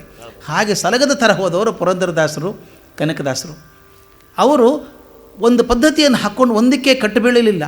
ತಾವು ಗಮನಿಸಬೇಕಾದದ್ದು, ಅವರು ಮಧ್ವಮತ ಸಿದ್ಧಾಂತವನ್ನು ಒಪ್ಪಿಕೊಂಡ್ರೂ ಕೂಡ ಅದಕ್ಕೆ ಅಂಟ್ಕೊಂಡು ನಿಂತವರಲ್ಲ. ನೀವು ಅವರು ಸಾವಿರಾರು ಪದ್ಯಗಳನ್ನು ನೋಡಿದರೆ ಕೆಲವು ಪದ್ಯಗಳು ಮಾತ್ರ ಮಧ್ವಮತದ ಬಗ್ಗೆ ಬರ್ತದೆ ವಿನಃ ಉಳಿದೆಲ್ಲ ಸಮಾಜ ಸುಧಾರಣೆ ಮಾರ್ಗ, ಭಕ್ತಿ ಮಾರ್ಗ ಮಾತ್ರ ಇರುವಂಥದ್ದು, ಎಲ್ಲರಿಗೂ ಅನ್ವಯಿಸುವಂಥದ್ದು. ಅಂಥ ರಚನೆ ಮಾಡಿದಂಥ ದಾಸರು ಜಗದ್ವಂದ್ಯರಾದಂಥವರು. ಅವ್ರ ಬಗ್ಗೆ 3 ದಿವಸ ಮಾತಾಡಬೇಕಾದ್ರೆ ಯಾವ್ದು ಬಗ್ಗೆ ಆರಿಸ್ಕೋಬೇಕು ಹಾಡುಗಳನ್ನು ಅಂದ್ಕೊಂಡಾಗ ನಾನು ಶಶಿಧರ್ ಕೋಟೆಯವರು ವಿಚಾರ ಮಾಡ್ಕೊಂಡ್ವಿ. 3 ಹಂತಗಳನ್ನು ಮಾಡ್ಕೋಬೇಕು ನಾವು, ಇಲ್ಲದ್ರೆ ಆರಿಸ್ಕೊಳ್ಳೋದು ಕಷ್ಟ ಆಗುತ್ತೆ.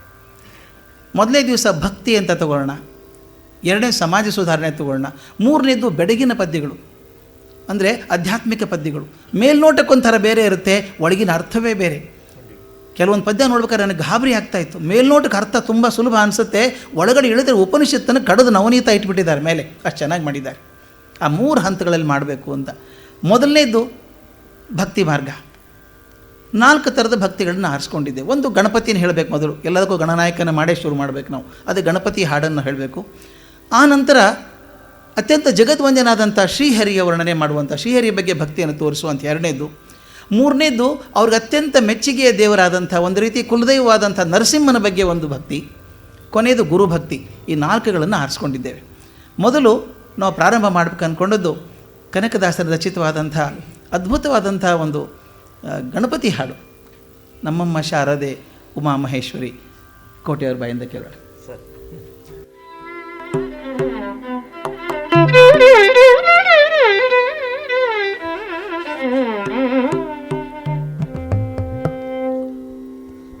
ಎಲ್ಲ ಬಂಧುಗಳಿಗೂ ಅತ್ಯಂತ ಆತ್ಮೀಯವಾಗಿ ಹೃದಯಪೂರ್ವಕವಾಗಿ ವಂದನೆಗಳನ್ನು ಹೇಳ್ತಾ, ಇದು ಒಂದು ಸರಸ್ವತಿಯ ದಿವ್ಯ ಸನ್ನಿಧಿ. ನನ್ನ ಸೌಭಾಗ್ಯ ಏನಂದರೆ ಡಾಕ್ಟರ್ ಗುರುರಾಜ್ ಕರ್ಜಗಿಯವರಂಥ ಮಹಾನುಭಾವರ ಜೊತೆಯಲ್ಲಿ, ವಿದ್ವಾಂಸರ ಜೊತೆಯಲ್ಲಿ ವೇದಿಕೆಯನ್ನು ಹಂಚಿಕೊಳ್ಳುವಂಥ ಸುಯೋಗ, ಸದವಕಾಶ ಅಂತ ತಿಳ್ಕೊಂಡಿದ್ದೀನಿ. ಅವರಿಗೆ ಮೊದಲನೇದಾಗಿ ನಾನು ಹೃದಯಪೂರ್ವಕವಾಗಿ ವಂದನೆಗಳನ್ನ ಹೇಳ್ತೀನಿ. ಅವ್ರ ಜೊತೆ ನಾವು ಶಂಕರ ಚಾನಲ್ಗೆ ಮಾಡಿದಂಥ ಸುಮಾರು 270 ಈಗ 300 ಹತ್ತಿರ ಆಗ್ತಾಯಿದೆ. ಅದು ನನ್ನಲ್ಲಿ ಏನೋ ಒಂದು ಬದಲಾವಣೆಯನ್ನು ಕಂಡಿದ್ದೀನಿ ಅಷ್ಟೇ ಹೇಳ್ಬೋದು. ಅಂಥ ಅದ್ಭುತವಾದಂಥ ಬಹಳ ದೊಡ್ಡ ವ್ಯಕ್ತಿ, ಜೊತೆಗೆ ಸರಳತೆ ಸಜ್ಜನಿಕೆಗಳ ಸಾಕಾರ ಮೂರ್ತಿ. ಹಾಗಾಗಿ ಅವರಿಗೆ ನಾನು ವಿಶೇಷವಾಗಿ ವಂದನೆಗಳನ್ನು ಹೇಳಿ, ಇದು ಒಂದು ಸರಸ್ವತಿ ದಿವ್ಯ ಸನ್ನಿಧಿ ಅನ್ನೋದನ್ನು ನಾನು ಯಾವತ್ತೋ ಮನಗಂಡಿದ್ದೇನೆ. ಇಂಥ ಒಂದು ಜಾಗದಲ್ಲಿ ಹಾಡುವಂಥ ಒಂದು ಸಂತೋಷ ನನ್ನದಾಗಿದೆ. ನನಗೆ ಅತ್ಯಂತ ಪ್ರಿಯವಾದ ರಚನೆಗಳನ್ನೇ ಸಾರ್ ಸೆಲೆಕ್ಟ್ ಮಾಡಿದ್ದಾರೆ. ನಮ್ಮಮ್ಮ ಶಾರದೆ ಉಮಾಮಹೇಶ್ವರಿ ರಾಮಸ್ವಾಮಿಯವರಿಗೂ ಮತ್ತು ಎಲ್ಲ ಬಂಧುಗಳಿಗೂ ವಂದಿಸಿ ಕಲಾಭಿಮಾನಿಗಳೆಲ್ಲರಿಗೂ ಶುಭವಾಗಲಿ ಅಂತ ಹಾರೈಸಿ ಈ ಒಂದು ಕೀರ್ತನೆ. ಸ್ವಲ್ಪ ಮಾನಿಟರ್ ಕೊಡಿ ಸರ್. ಅಲ್ಲ ಮಾನಿಟರ್ ಮಾತ್ರ ಸ್ವಲ್ಪ.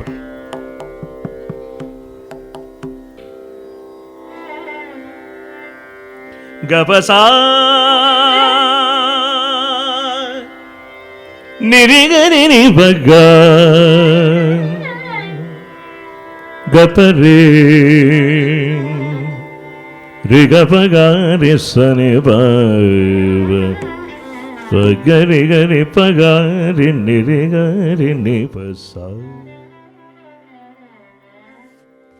ನಮ್ಮಮ್ಮ ಶಾರದೆ ಉಮಾಮಹೇಶ್ವರಿ ನಿಮ್ಮೊಳಗಿಗ ನ್ಯಾರಮ್ಮ.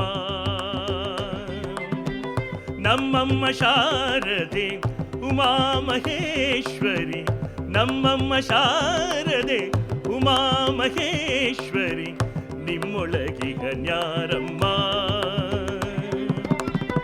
ನಮ್ಮಮ್ಮ ಶಾರದೆ ಉಮಾಮಹೇಶ್ವರಿ ನಿಮ್ಮೊಳಗಿಗ ನ್ಯಾರಮ್ಮ. ಕಮ್ಮಗೋಲನ ವೈರಿಸುತನಾದ ಸೊಂದಿಲ ಹೆಮ್ಮಯ್ಯ ಗಣನಾಥನೇ ಕಣೋಮ. ನಮ್ಮಮ್ಮ ಶಾರದೆ ಉಮಾಮಹೇಶ್ವರಿ ನಿಮ್ಮೊಳಗಿಗ ನ್ಯಾರಮ್ಮ. ನಮ್ಮಮ್ಮ ಶಾರದೆ ಉಮಾಮಹೇಶ್ವರಿ ನಿಮ್ಮೊಳಗಿಗ ನ್ಯಾರಮ್ಮ.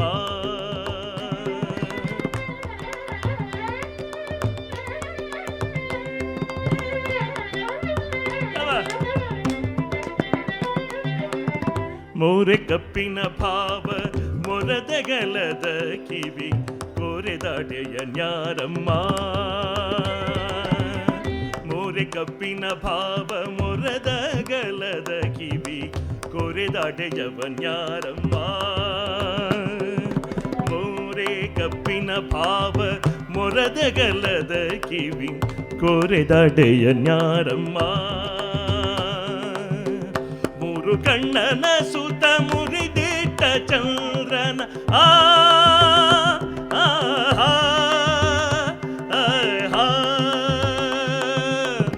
ಮೂರು ಕಣ್ಣನ ಸುತ ಮುರಿದಿಟ್ಟ ಚಂದ್ರನ. ಮೂರು ಕಣ್ಣನ ಸುತ ಮುರಿದಿಟ್ಟ ಚಂದ್ರನ ಧೀರತ ಗಣನಾಥನೇ ಕಣಮ್ಮ.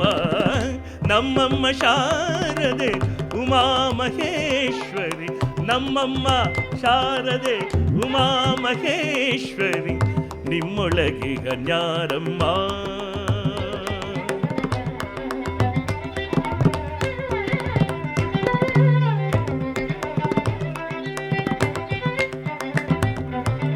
ಹುಟ್ಟದಟ್ಟಿಯು ಬಿಗಿದುಟ್ಟ ಚೆಲ್ಲಣದ ದಿಟ್ಟ ತಾನಿವ ನ್ಯಾರಮ್ಮ. ಹುಟ್ಟದಟ್ಟಿಯು ಬಿಗಿದುಟ್ಟ ಚೆಲ್ಲಣದ ದಿಟ್ಟ ತಾನಿವ ನ್ಯಾರಮ್ಮ. ಪಟ್ಟದ ರಾಣಿ ಪಾರ್ವತಿಯ ಕುಮಾರನು ಹಾ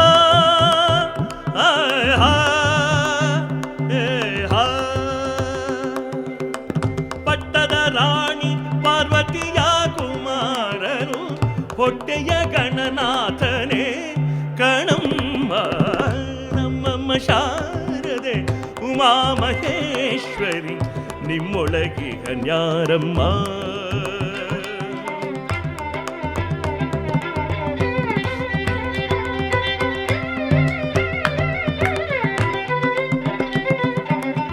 ರಾಶಿ ವಿದ್ಯೆಯ ಬಲ್ಲ ರಮಣಿ ಹಂಬಲನೊಲ್ಲ ಭಾಷಿಗ ಇವ ನ್ಯಾರಮ್ಮ. ರಾಶಿ ವಿದ್ಯೆಯ ಬಲ್ಲ ರಮಣಿ ಹಂಬಲನೊಲ್ಲ ರಾಶಿ ವಿದ್ಯೆಯ ಬಲ್ಲ ರಮಣಿ ಹಂಬಲನೊಲ್ಲ ಭಾಷಿಗ ಇವ ನ್ಯಾರಮ್ಮ. ಲೇಸಾಗಿ ಜನರ ಸಲಗುವ ಕಾಗಿ ನೆಲೆಯಾದಿ ಕೇಶವದಾಸ ಕಣೆ ಅಮ್ಮಯ್ಯ. ನಮ್ಮಮ್ಮ ಶಾರದೆ ಉಮಾಮಹೇಶ್ವರಿ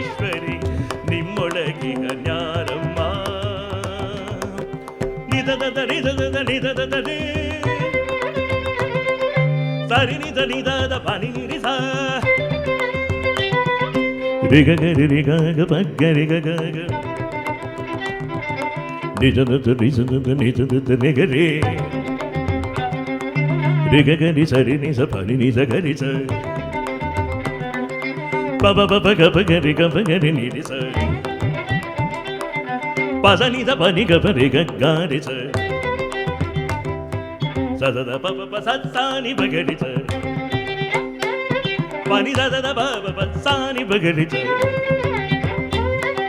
ನಿ ನಿ ಸ ತ ನಿ ರಿ ಸ ರಿ ಗ ರಿ ಸ ನಿ ರಿ ಸ ಪ ಗ ರಿ ಸ ನಿ ರಿ ಸ ನಿ ಸ ನಿ ಪ ಗ ರಿ ಸ ನಿ ನಿ ಸ ನಿ ನಿ ಸ ನಿ ನಿ ಸ ನಿ ನಿ ಸ ನಿ ನಿ ಸ ತ ನಿ ನಿ ಸ ಸ ನಿ ನಿ ಸ ತ ನಿ ನಿ ಸ ತ ನಿ ನಿ ಸ ತ ನಿ ನಿ ಸ ತ ನಿ ನಿ ಸ ತ ನಿ ನಿ ನಿ ನಿ ನಿ ಗ ನಿ ನಿ ಸ ತ ನಿ ನಿ ನಿ ಗ ನಿ ನಿ ಸ ತ ನಿ ನಿ ನಿ ಗ ನಿ ನಿ ಸ ತ ನಿ ನಿ ನಿ ಗ ನಿ ನಿ ನಿ ಗ ಗ ನಿ ನಿ ಗ ಗ ನಿ ನಿ ಗ ಗ ನಿ ನಿ ಗ ಗ ನಿ ನಿ ಗ ಗ ನಿ ಗ ಗ ಗ ನಿ ನಿ ಗ ಗ ನಿ ಗ ಗ ಗ ಪ ಪ ಗ ಗ ಪ ಪ ಗ ಗ ಪ ಪ ಗ ಗ ಪ ಪ ಗ ಗ ಪ ಪ ಗ ಪ ಪ ಗ ಪ ಪ ಗ ಪ ಪ ಗ ಪ ಪ ಗ ಪ ಪ ಗ ಪ ಪ ಗ ಪ ಪ ಗ ಪ ಪ ಗ ಪ ನಿ ನಿ ಬ ಬ ನಿ ನಿ ಬ ಬ ನಿ ನಿ ಬ ಬ ನಿ ನಿ ಬ ಬ ನಿ ನಿ ಬ ಬ ನಿ ನಿ ಬ ಬ ನಿ ನಿ ಬ ಬ ನಿ ನಿ ದ ದ ನಿ ದ ನಿ ನಿ ಸ ನಿ ದ ದ ನಿ ದ ನಿ ನಿ ಸ ನಿ ದ ದ ನಿ ದ ನಿ ನಿ ಸ ನಿ ದ ದ ನಿ ದ ನಿ ಸ ನಿ ನಿ ಸ ನಿ ನಿ ಸ ನಿ ನಿ ಸ ನಿ ನಿ ಸ ನಿ ನಿ ಸ ರಿ ಸ ರಿ ಸ ರಿ ಸ ರಿ ಸ ಸ ರಿ ಗ ಸ ರಿ ಗ ಸ ರಿ ಗ ಸ ರಿ ಗ ಸ ರಿ ಗ ಬ ಗ ರಿ ಸ ನಿ ಬ ನಿ ದ ಬ ನಿ ಗ ಬ ಗ ನಿ ಸ ನಿ ಬ ನಿ ದ ಬ ನಿ ಸ ರಿ ಗ ರಿ ಸ ನಿ ನಿ ಸ ನಿ ಬ ಸ ನಿ ಬ ಗ ರಿ ಗ ಗ ರಿ ಸ ನಿ ನಿ ಸ ನಿ ಬ ಸ ನಿ ಬ ಗ ರಿ ಗ ಬ ನಿ ಗ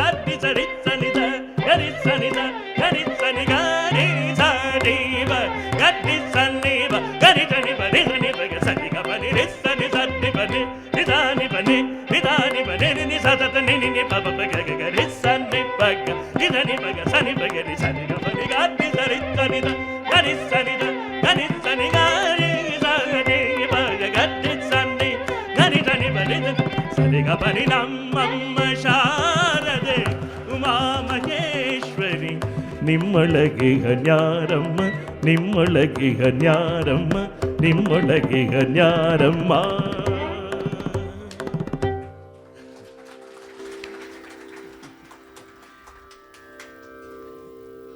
ಎಷ್ಟು ಚಂದದ ಹಾಡು ನೋಡಿ. ನಾವು ಭಕ್ತಿ ಮಾರ್ಗದಲ್ಲಿ 9 ಸೋಪಾನಗಳು ಅಂತ ಹೇಳ್ತಾ ಸಖ್ಯಕ್ಕೆ ಹೋಗ್ಬಿಡ್ತಾರೆ ಕನಕದಾಸರು. ಎಷ್ಟು ಸಲಿಗೆಯಿಂದ ಮಾತಾಡುವಂಥದ್ದು. ತುಂಬ ಗೌರವ ಇದ್ದರೆ ಸ್ವಲ್ಪ ದೂರ ಅನಿಸುತ್ತೆ. ನಾನು ಇದನ್ನು ಕಂಪ್ಯಾರಿಸನ್ ಅಂತಲ್ಲ, ಸುಮ್ಮನೆ ಮಾತು ಹೇಳ್ತೀನಿ. ಇನ್ನೊಂದು ಪದ್ಯ ಇದೆ, ಗಜವದನ ಬೇಡುವೆ ಗೌರಿ ತನಯ ಅಂತ ಕೇಳ್ಕೊಂಡಿದ್ದೀವಿ. ಶರಣು ಸಿದ್ಧಿ ವಿನಾಯಕ ಅಂತ ಹಾಡನ್ನು ಕೇಳಿದ್ದೀವಿ. ಅವು ಕೇಳಿದಾಗ ತುಂಬ ಭಕ್ತಿ ಇದೆ, ಎಲ್ಲ ಇದೆ. ಇದರಲ್ಲಿ ತುಂಬ ಸಲಿಗೆ ಇದೆ ಕನಕದಾಸರಿಗೆ. ಭಗವಂತನ ಹತ್ರ ಹೋದಾಗ ಎಷ್ಟು ಅಪ್ಯಾಯ ಮಾಡಿಬಿಡ್ತಾನೆ ಭಗವಂತ, ಎಷ್ಟು ಪ್ರೀತಿ ಬರುತ್ತೆ ಅಂದರೆ ಸಲಿಗೆಯಿಂದ ಸ್ನೇಹಿತನ ಥರ ಮಾತಾಡ್ತಾರೆ, ಕೀಟ್ಲೆ ಮಾಡ್ತಾರೆ. ಈ ಪದ್ಯ ಹಾಗಿರುವಂಥದ್ದು ತುಂಬ ಸುಲಭವಾಗಿ ಜಾನಪದ ಮಾತಿನಲ್ಲಿ ಹೇಳುವಂಥ ಹಾಡು. ಇದರಲ್ಲಿ ಕೆಲವೊಂದು ಅವಕಾಶ ಇರೋದು ಹೇಳೋದಕ್ಕಂದರೆ ಕೆಲವು ತಪ್ಪಾಗಿ ಅರ್ಥೈಸ್ತಾರೆ ಹಾಡನ್ನು. ಕೆಲವೊಂದು ಕಡೆ ಉಚ್ಚಾರ ತಪ್ಪಾದಾಗ ಅರ್ಥವೇ ಬೇರೆ ಆಗೋ ಹಾಗಿದೆ. ಅದಕ್ಕೆ ಸ್ವಲ್ಪ ಹೇಳಬೇಕು ಅನ್ನಿಸ್ತು. ಇಲ್ಲಿ ಮೊದಲು ಓದಿದಾಗ ನಮ್ಮಮ್ಮ ಶಾರದೆ ಉಮಾಮಹೇಶ್ವರಿ ಎಂದು ಬರುತ್ತೆ. ಎಲ್ಲ ಕಡೆ ಹಾಡಿದಾಗ ನಮ್ಮಮ್ಮ ಶಾರದೆ ನಿಲ್ಲಿಸ್ಬಿಟ್ಟು ಉಮಾಮಹೇಶ್ವರಿ ಹೇಳ್ತಾರೆ. ಇದು ಹಾಡಿರೋದು ಗಣಪತಿ ಹಾಡು. ಗಣಪತಿಗೋಸ್ಕರ ಗಣಪತಿಯ ಸ್ತುತಿ ಇರುವಂಥದ್ದು. ನಮ್ಮಮ್ಮ ಅಂದರೆ ಏನು? ನಮ್ಮಮ್ಮ ಶಾರದೆ ಉಮಾಮಹೇಶ್ವರಿ, ನಮ್ಮಮ್ಮ ಅಂದರೆ ಯಾರು ಅಲ್ಲಿ ಬರುವಂಥದ್ದು? ಅದು ನೋಡಿದರೆ ಶಾರದೆ ಹಾಡು ಅನಿಸುತ್ತೆ. ನಮ್ಮಮ್ಮ ಶಾರದೆ ಅಂದರೆ ಶಾರದೆಗೆ ಹೇಳ್ದಂಗೆ ಅನಿಸುತ್ತೆ. ಅದು ಹಾಗಲ್ಲ. ಮುಖ್ಯವಾಗಿರಬೇಕಾದದ್ದು ಇಲ್ಲಿ ಅಂದರೆ 3 ಸೂತ್ರಗಳನ್ನು ಹೇಳ್ತಾರೆ. ಶ್ರೀಹರಿಯ ಪತ್ನಿಯಾಗಿದ್ದವಳು ಲಕ್ಷ್ಮಿ, ಆಕೆ ನಮ್ಮಮ್ಮ. ಅದು ಒಪ್ಕೊಂಡಿರೋದ್ರಿಂದ, ಅವರು ಮಧುಮತವನ್ನು ಒಪ್ಕೊಂಡಿರೋದ್ರಿಂದ ಶ್ರೀಹರಿಯ ಪತ್ನಿಯಾದಂಥ ಲಕ್ಷ್ಮಿ ನಮ್ಮಮ್ಮ ಲಕ್ಷ್ಮಿ. ಶಾರದೆ ಬ್ರಹ್ಮನ ಹೆಂಡತಿ, ಉಮಾಮಹೇಶ್ವರಿ ಈಶ್ವರನ ಹೆಂಡತಿ. 3 ಸತ್ವಗಳು ನಮ್ಮಲ್ಲಿ ಇರುವಂಥದ್ದು. ಬ್ರಹ್ಮ ವಿಷ್ಣು ಮಹೇಶ್ವರ ತತ್ವ, ಸೃಷ್ಟಿ ಸ್ಥಿತಿ ಲಯ. ಸೃಷ್ಟಿ ಸ್ಥಿತಿ ಲಯಕ್ಕೆ ನಮ್ಮಲ್ಲಿ ಪುರುಷ ಪ್ರಕೃತಿ 2 ಕಾನ್ಸೆಪ್ಟ್ ಇದೆ. ಪುರುಷ ಸಾಕ್ಷೀಭೂತವಾಗಿ ನೋಡ್ತಾ ಇದ್ದರೆ ಪ್ರಕೃತಿ ಕಾರ್ಯ ಚಟುವಟಿಕೆಗಳಿಗೆ ಸೇರಿಕೊಂಡಿರ್ತಾಳೆ. ಸೃಷ್ಟಿ ಆಗೋದೆಲ್ಲ ಪ್ರಕೃತಿಯಿಂದ ಆಗ್ತಿರುವಂಥದ್ದು, ಸ್ತ್ರೀ ಶಕ್ತಿಯಿಂದ ಆಗ್ತಿರುವಂಥದ್ದು. ಅದಕ್ಕೆ ಪುರುಷ ಶಕ್ತಿ ಕಾರಣೀಭೂತ ಸಾಕ್ಷೀಭೂತವಾಗಿ ನಿಂತ್ಕೊಂಡಿರುತ್ತೆ ಅಂತ. ಹಾಗೆ ನಮ್ಮಮ್ಮ ಅಂದರೆ ಲಕ್ಷ್ಮಿ, ಶಾರದೆ ಅಂದರೆ ಬ್ರಹ್ಮನ ಹೆಂಡತಿ, ಉಮಾಮಹೇಶ್ವರಿ ಈಶ್ವರನ ಹೆಂಡತಿ. ಈ 3 ಸೃಷ್ಟಿ ಸ್ಥಿತಿ ಲಯಗಳಿಗೆ ಕಾರಣವಾಗಿ ಸೃಷ್ಟಿಯಲ್ಲಿ ತೊಡಗಿಕೊಂಡಿರುವಂಥ 3 ಶಕ್ತಿಗಳಿದ್ದಾವಲ್ಲ, ಲಕ್ಷ್ಮೀ, ಶಾರದೆ ಮತ್ತು ಉಮಾಮಹೇಶ್ವರಿ, ನಿಮ್ಮೊಳಗಿರುವಂಥವನು ಯಾರಮ್ಮ? ನಿಮ್ಮ ಗಣಗಳಿದ್ದಾವಲ್ಲ ಸೃಷ್ಟಿಯಲ್ಲಿ, ಗಣಗಳಿರುವಂಥ ಮುಖ್ಯ ಯಾರು ಅಂತ ಎಷ್ಟು ಚೆನ್ನಾಗಿ ಕೇಳ್ತಾರೆ. ಸಾಮಾನ್ಯವಾಗಿ ನಮ್ಮಮ್ಮ ಶಾರದೆ ಅಂದರೆ ಶಾರದೆನ ಉದ್ದೇಶ ಮಾಡಿ ಹೇಳಿದಂಗೆ ಅನಿಸುತ್ತೆ. ಅಲ್ಲ, ಅದು ನಮ್ಮಮ್ಮ ಅಂದರೆ ಲಕ್ಷ್ಮೀ, ಶಾರದೆ, ಉಮಾಮಹೇಶ್ವರಿ. ನಿಮ್ಮೊಳಗಿಹ ನಾರಮ್ಮ, ಯಾರಮ್ಮ ನಿಮ್ಮ ಶಕ್ತಿ ಇರುವಂಥದ್ದು? ಇಡೀ ಸೃಷ್ಟಿಯಲ್ಲಿ ಮಾಡ್ತಾ ಇದ್ದೀರಲ್ಲ, 3 ಜನ ಸೇರ್ಕೊಂಡು ಸೃಷ್ಟಿ ಮಾಡ್ತಾ ಇದ್ದೀರಲ್ಲ, ಅದಕ್ಕೆ ಮುಖ್ಯ ಕಾರಣ ಆದಂಥವನು ಯಾರು ಅಂತ. ಮುಂದೆ ಕಮ್ಮಗೋಲನ ವೈರಿ ಸುತ, ಕಮ್ಮಗೋಲನ ವೈರಿ ಸುತನಾದ ಸೊಂಡಿಲ ಅಂತ ಹಾಡೋದು ಪದ್ಧತಿ ಅದು. ಅದು ಕಮ್ಮಗೋಲನ ವೈರಿ. ಕಮ್ಮಗೋಲ ಅಂದರೆ ಕಾಮ. ನಮ್ಮ ಕಬ್ಬಿನ ಕೋಲನ್ನು ಹಿಡ್ಕೊಂಡಂಥವನು, ಅವನು ಬಿಲ್ಲನ್ನು ಹಿಡ್ಕೊಂಡಂಥವನು ಕಾಮ. ಕಾಮಗೋಲನ ವೈರಿ, ಕಾಮನ ವೈರಿಯಾದಂಥ ಶಿವ ಇದ್ದಾನಲ್ಲ, ಅವನ ಸುತ ಗಣಪತಿ. ಕಮ್ಮಗೋಲನ ಸುತ, ಕಮ್ಮಗೋಲನ ವೈರಿಯ ಸುತ ಇವನು ಗಣಪತಿ. ಸೊಂಡಿಲ ಹೆಮ್ಮೆಯ ಗಣನಾಥನೇ ಅಂತ ಕೆಲವೊಂದು ಸಲ ಹೇಳ್ತಾರೆ. ಹೆಮ್ಮೆ ಅಲ್ಲ, ಅದು ಹೆಮ್ಮಯ್ಯ. ಭಾರೀ ಭಾರದ ದೇಹ, ಹೆಮ್ಮಯ್ಯ, ಬಹು ದೊಡ್ಡದಾದಂಥ ದೇಹ. ಹೆಮ್ಮಯ್ಯ ಗಣನಾಥನೇ, ದೊಡ್ಡ ದೇಹದ ದೊಡ್ಡದ ಗಣನಾಥನೇ. ತಮಾಷೆ ಮಾಡೋದು ಹೇಗಿದೆ ನೋಡಿ ಮಾತಾಡೋದು. ಕಮ್ಮಗೋಲನ ವೈರಿಸುತ್ತಾ ಇದ್ದಾನಲ್ಲ, ಸೊಂಡಿಲ ಹೆಮ್ಮೈ, ಸೊಂಡೆ ಬಿಟ್ಕೊಂಡಿದ್ದಾನೆ, ದೊಡ್ಡ ದೇಹ ಮಾಡ್ಕೊಂಡಿದ್ದಾನೆ, ಅವನು ಗಣನಾಥನೇ. ಅವನೇನಾ ನಿಮ್ಮ ಸೂತ್ರ ಇರುವಂಥದ್ದು, ಎಲ್ಲರೊಳಗಿರುವಂಥವ್ನು ಅವನ ಅಂತ ಕೇಳುವಂಥದ್ದು. ಮುಂದಿಂದ ಎಷ್ಟು ಚೆನ್ನಾಗಿದೆ ನೋಡಿ, ಎಷ್ಟು ಟೀಕೆ ಮಾಡ್ಕೊಂಡು ಸಲಿಗೆ ಸ್ನೇಹಿತರೆ ಮಾತಾಡೋಂಗೆ, ಏನೋ ಹಿಂಗೆ ಮಾಡ್ತೀಯಲ್ಲ ನೀನು ಅನ್ನೋ ಹಾಗೆ ಆ ಧಾಟಿಯಲ್ಲಿ ಮಾತಾಡುವಂಥದ್ದು. ಮೋರೆ ಕಪ್ಪಿನ ಭಾವ ಮೊರದಗಲದ ಕಿವಿ, ಮೋರೆ ಕಪ್ಪಿನ ಭಾವ ಮೊರದಗಲದ ಕಿವಿ, ಕೋರೆದಡೆಯ ಜ್ಞಾನಮ್ಮ. ಮೋರೆ ಕಪ್ಪಿನ ಭಾವ ಮೊರದಗಲದ ಕಿವಿ, ಮೋರೆ ಕಪ್ಪಿನ ಭಾವ ಮೊರದಗಲದ ಕಿವಿ, ಕೋರೆದಡೆಯ ಜ್ಞಾನಮ್ಮ. 3 ಕಣ್ಣನ ಸುತ ಮುರಿದಿಟ್ಟ ಚಂದ್ರನ ತೀರತ ಗಣನಾಥನೇ ಕಣಮ್ಮ. ನಮ್ಮಮ್ಮ ಶಾರದೆ ಉಮಾಮಹೇಶ್ವರಿ, ನಿಮ್ಮೊಳಗಿಗ ಜ್ಞಾನಮ್ಮ. ಸ್ನೇಹಿತರ ಹಾಗೆ ಮೋರೆ ಕಪ್ಪಿನ ಭಾವ. ಏನು ಕಪ್ಪು ಮುಖದವನಿದೆಯೋ ನೀನು? ಮೋರೆ ಕಪ್ಪಿನ ಭಾವ ಮೊರದ ಅಗಲದ ಕಿವಿ. ನಮ್ಮ ಗಣೇಶನ ತತ್ವ ಬಹಳ ಮುಖ್ಯವಾದ ತತ್ವ, ನಮ್ಮ ಭಾರತೀಯ ಸಂಸ್ಕೃತಿಯಲ್ಲಿ ಬರುವಂಥದ್ದು. ಗಣಪತಿ ಹಬ್ಬ ನಮ್ಮಲ್ಲಿ ಬಹಳ ಮುಖ್ಯವಾದಂಥ ಹಬ್ಬ. ಸಾಮಾನ್ಯವಾಗಿ ನಾವು ಗಣಪತಿ ಇಟ್ಟು ಪೂಜೆ ಮಾಡಿ 5 ದಿವಸ ಆದಮೇಲೆ ನೀರಿಗೆ ಕಳಿಸೋದು ಅಂತ ಹೇಳ್ತೀವಿ, ವಿಸರ್ಜನೆ ಮಾಡೋದು ಅಂತ ಹೇಳ್ತೀವಿ. ಅದರ ಹಿಂದಿರುವಂಥ ತತ್ವ ಬಹಳ ದೊಡ್ಡದಾದಂಥದ್ದು. ನೋಡಿ, ಗಣಪತಿ ಮಾಡೋದು ಮಣ್ಣಲ್ಲೇ ಅಂತ ಎಲ್ಲರಿಗೂ ಗೊತ್ತಿದೆ. ಕೊಂಡ್ಕೊಳ್ಬೇಕಾದ್ರೆ ಹೋಗ್ತೀವಿ, ಅದಕ್ಕೆಷ್ಟು ಅದಕ್ಕೆಷ್ಟು ಇದಕ್ಕೆಷ್ಟು ಅಂತ ಕೇಳ್ತೀವಿ, ಅದು ಇದು ಅಂತೇವೆ ಕೊಂಡ್ಕೋಬೇಕಾದ್ರೆ. ಮನೆಗೆ ತಂದಿಟ್ಟು ಪೂಜೆ ಮಾಡಿದ್ರೆ ಅದು ಇದು ಅನ್ನಲ್ಲ, ದೇವರ ನಮಸ್ಕಾರ ಮಾಡು, ದೇವರ ನಮಸ್ಕಾರ ಮಾಡು ಅಂದರೆ ಆ ಮಣ್ಣಿಂದು ಅಂತ ಗೊತ್ತಿದ್ರೂ ಕೂಡ ಅದರ ಭಗವಂತನನ್ನು ಆವಾಹನೆ ಮಾಡಿ ಅದರ ಭಗವಂತ ಅಂತ ಪೂಜೆ ಮಾಡುವಂಥ ಕೃತಿ. ಎಷ್ಟು ದಿವಸ ಮಾಡ್ತೀವಿ? ಮನೆಯಲ್ಲಿ ಸಂಪ್ರದಾಯ ಇರೋ ಹಾಗೆ 1 ದಿವಸ, 5 ದಿವಸ, 1 ತಿಂಗಳು ಇಟ್ಕೊಳ್ಳೋದು ಕೇಳಿದ್ದೀನಿ ನಾನು. ಇಟ್ಕೊಂಡ್ಮೇಲೆ ವಿಸರ್ಜನೆ ಮಾಡೋದು. ವಿಸರ್ಜನೆ ಮಾಡೋದು ಸಾಮಾನ್ಯವಾಗಿ 2 ನಂಬಲ್ಲಿ ಮಾಡುವಂಥದ್ದು, ಒಂದು ಗಣಪತಿ, ಒಂದು ದುರ್ಗೆ ಮಾಡುವಂಥದ್ದು. ಯಾಕೆ ವಿಸರ್ಜನೆ ಮಾಡ್ತಾರೆ ಅಂತಂದರೆ ಭಗವಂತ ನಿರಾಕಾರ ಅಂತ ಗೊತ್ತು ನಮಗೆ. ಆದರೆ ನಮ್ಮ ನಿರಾಕಾರ ಭಗವಂತನನ್ನು ಹಿಡ್ಕೊಳ್ಳೋಕೆ ಆಗೋಲ್ಲ, ನಮ್ಮ ಮನಸ್ಸಿಗೆ ಶಕ್ತಿ ಇಲ್ಲ. ಅದಕ್ಕೇನು ಮಾಡಬೇಕು? ಈ ಸಾಧಕನ ಊರ್ಧ್ವಮುಖ ಹಾದಿಗೆ ವಿಗ್ರಹ ಒಂದು ಏಣಿ ಇದ್ದ ಹಾಗೆ. ಆದ್ದರಿಂದ ವಿಗ್ರಹ ಇಟ್ಕೋ, ಮೊದಲು ಇಟ್ಕೋ, ಕಣ್ಣು ಮುಂದೆ ಇಟ್ಕೋ. ವಿಗ್ರಹದ ದರ್ಶನ ನಿನ್ನ ಹೃದಯದಲ್ಲಿ ಕುಳಿತಿತು ಅಂತಂದ ಮೇಲೆ, ವಿಗ್ರಹ ನಿನ್ನ ಮನಸ್ಸಲ್ಲಿ ಕೂತ್ಕೊಂಡು ತಂದು ಇಟ್ಕೋಬೇಡ, ಅದನ್ನು ಕರಗಿಸ್ಬಿಡು. ವಿಗ್ರಹ ಕರಗಿಸಿಬಿಟ್ಟು ಆಕಾರದಿಂದ ನಿರಾಕಾರಕ್ಕೆ ಹೋಗಬೇಕು ಅದು ತತ್ವ. ಅದು ಅಂಥದ್ದು ಮೊರದಗಲದ ಕಿವಿ, ದೊಡ್ಡ ಕಿವಿ, ಒಂದು ಕೇಳಿಸ್ಕೋತಾನೆ, ತುಂಬ ಕೇಳಿಸ್ಕೋತಾನೆ. ಲಿಸನಿಂಗ್ ಈಸ್ ಮೇನ್ ಫೋಟೆ, ಅವ್ನು ಕೇಳಿಸ್ಕೋತಾನೆ. ಮುಂದೆ ಕೋರೆ ದಾಡಿಯ ನಾರಮ್ಮ, ಕೋರೆ ದಾಡೆ ಇದೆ ಅವನಿಗೆ. ಆದರೆ ಕೋರೆ ದಾಡಿ ಇರುವಂಥದ್ದು ಕಾಣಿಸೋದಕ್ಕೆ, ತಿನ್ನೋದಕ್ಕಲ್ಲ, ಅದು ಒಳಗಡೆ ಬೇರೆ ಇದೆ ತಿನ್ನೋದಕ್ಕೆ ಅವನಿಗೆ. 3 ಕಣ್ಣನ ಸುತ, ಭಾಳ ಜನ ಕಣ್ಣಿನ ಸುತ ಅಂತ ಹೇಳ್ತಾರೆ ಅದನ್ನು. 3 ಕಣ್ಣಿದ್ದವನು ಶಿವ. 3 ಕಣ್ಣನ ಸುತ ಮುರಿದಿಟ್ಟ ಚಂದ್ರನ. ಒಂದು ಸಾಲಲ್ಲಿ 2 ಕಥೆ ಹೇಳ್ಬಿಡ್ತಾರೆ ಕನಕದಾಸರು. ಚಂದ್ರನ ಮುರಿದಿಟ್ಟ, ಚಂದ್ರನ ಶಾಪ ಕೊಟ್ಟ ಕಥೆ ಗೊತ್ತು ನಮಗೆ. ಹೋಗ್ತಿರ್ಬೇಕಾದ್ರೆ ಹೊಟ್ಟೆ ಹರಿದೋಯ್ತು, ಹಾವು ಕಟ್ಕೊಂಡ, ಚಂದ್ರ ನೋಡ್ದ, ಅವನು ಶಾಪ ಕೊಟ್ಟ. 15 ದಿವಸ ಸಣ್ಣವನಾಗು, ಆಮೇಲೆ ಮುಂದೆ ದೊಡ್ಡವನಾಗು ಅಂತ ಶಾಪ ಕೊಟ್ಟ ಅಂತ. ಅದಕ್ಕೆ ಚಂದ್ರನ ಅವನ ಗರ್ವವನ್ನು ಮುರಿದಂಥವನು, ಮುರಿದಿಟ್ಟ ಚಂದ್ರನ ಧೀರತಾ ಗಣನಾಥನೇ ಅಂತ ಹೇಳಿದ ಹಾಗೆ. ಮತ್ತೆ ಮುಂದೆ ಹುಟ್ಟದಟ್ಟಿಯು ಬಿಗಿದುಟ್ಟ ಚೆಲ್ಲಣದ ತಿಟ್ಟದ ನಿವನ್ಯಾರಮ್ಮ. ಹುಟ್ಟದಟ್ಟಿಯು ಬಿಗಿದುಟ್ಟ ಚೆಲ್ಲಣದ ತಿಟ್ಟದ ದಿಟ್ಟದಾನಿವನ್ಯಾರಮ್ಮ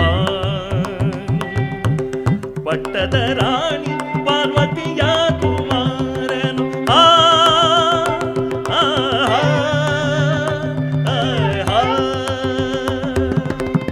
ಪಟ್ಟದ ರಾಣಿ ಪಾರ್ವತಿಯ ಕುಮಾರನು ಪಟ್ಟದ ರಾಣಿ ಪಾರ್ವತಿಯ ಕುಮಾರನು ಹೊಟ್ಟೆಯ ಗಣನಾಥನೇ ಕಣಮ್ಮ ನಮ್ಮಮ್ಮ ಶಾರದೆ ಉಮಾ ಮಹೇಶ್ವರಿ ನಿಮ್ಮ ಒಳಗಿಗ ನ್ಯಾರಮ್ಮ.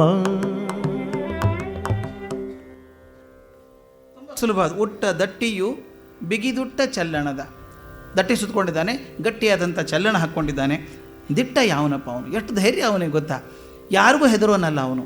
ಪ್ರಪಂಚ ಸುತ್ತ ಹಾಕಿ ಬಾ ಅಂದ್ರೆ ಜನ ಹೋಗ್ತಿರ್ಬೇಕಾದ್ರೆ ತಮ್ಮ ಅಪ್ಪ ಅಮ್ಮನ ಮುಂದೆ ಸುತ್ತ ಹಾಕಿ ಬಂದು ಜಗತ್ ಪ್ರದಕ್ಷಿಣೆ ಮಾಡಿದ್ದೀನಿ ಹೇಳುವನು. ಯಾರ ಬಗ್ಗೆನೂ ಹೆದರಿಕೆ ಇಲ್ಲ.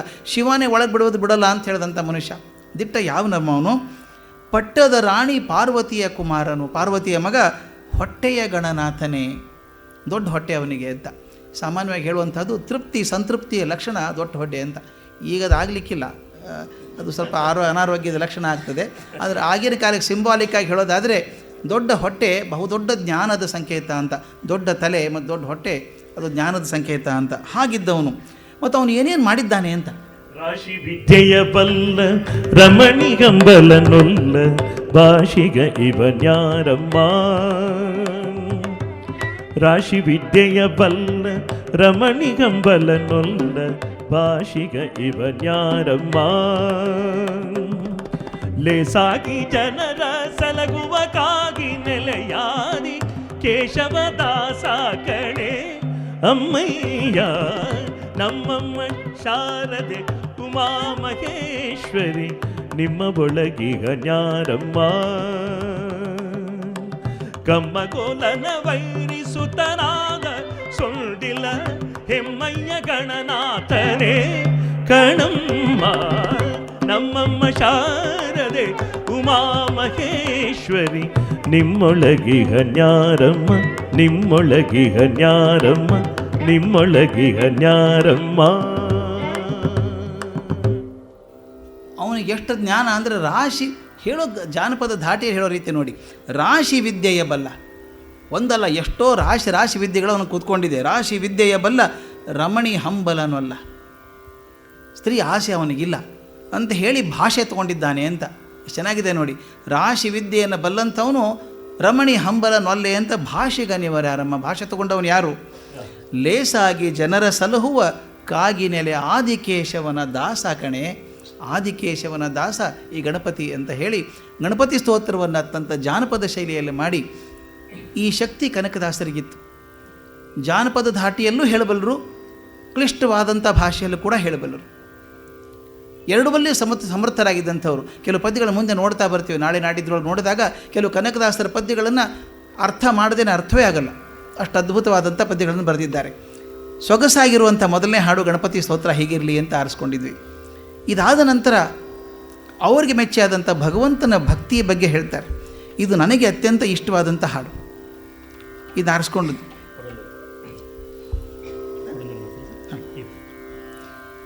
ಅವರು ಭಗವಂತನನ್ನು ಧ್ಯಾನ ಮಾಡುವಂಥದ್ದು, ಭಗವಂತನ ಮೆಚ್ಚಿಸುವಂಥದ್ದು ಅತ್ಯಂತ ಅದ್ಭುತವಾದಂಥ ಭಕ್ತಿ ಸ್ತೋತ್ರ ಇದೊಂದು. ತಾವೆಲ್ಲ ಕೇಳಿದ್ದೀರಿ ಹಾಡನ್ನು. ಈ ಪರಿಯ ಸೊಬಗು ಇನ್ನಾವ ದೇವರಲ್ಲಿ ಕಾಣೆ, ಗೋಪಿ ಜನಪ್ರಿಯ ಗೋಪಾಲಗಲ್ಲದೆಯೇ. ಈ ಹಾಡಿನೊಳಗೆ ಭಗವಂತನ ಸರ್ವಶಕ್ತತೆಯನ್ನು ಹೇಗೆ ಒಂದು 10-12 ಸಾಲಲ್ಲಿ ಕಂಡರಿಸಿಬಿಟ್ಟಿದ್ದಾರೆ ದಾಸರು ಅಂತ. ಮಾತನ್ನು ಗಮನಿಸಬೇಕು, ಭಾಷೆಯನ್ನು ಗಮನಿಸಬೇಕು. ಆ ಎರಡನೇ ಪ್ರಾಸ, ಎರಡನೇ ಅಕ್ಷರದ ಪ್ರಾಸ ಬರೋದನ್ನು ಗಮನಿಸಬೇಕು. ಹೇಗೆ ಬರೆಯೋ ಲಕ್ಷಣ, ಒಂದೊಂದು ಸಾಲಲ್ಲಿ ಒಂದು ಕತೆ ಹೇಳ್ಕೊಂಡು ಹೋಗುವಂಥ ಶಕ್ತಿ ಇದೆ. ಪುರಂದರ ದಾಸರಿಗೆ ಅವರೇ ಸರಿ, ದಾಸರೆಂದರೆ ಪುರಂದರ ದಾಸರಯ್ಯ ಅಂತ ಹೇಳಿದ ಹಾಗೆ ಅವರಿಗೆ ಅವರೇ ಸರಿ ಅಂದ ಹಾಗೆ ಈ ಹಾಡನ್ನು ಕೇಳೋಣ. ಭಗವಂತನಲ್ಲಿರುವಂಥ ಭಕ್ತಿಯನ್ನು ಸಾಕಾರ ಮಾಡುವಂಥ ಹಾಡು ಈ ಪರಿಯ ಸೊಬಗು ಇನ್ನಾವ ದೇವರಲ್ಲಿ ಕಾಣೆ.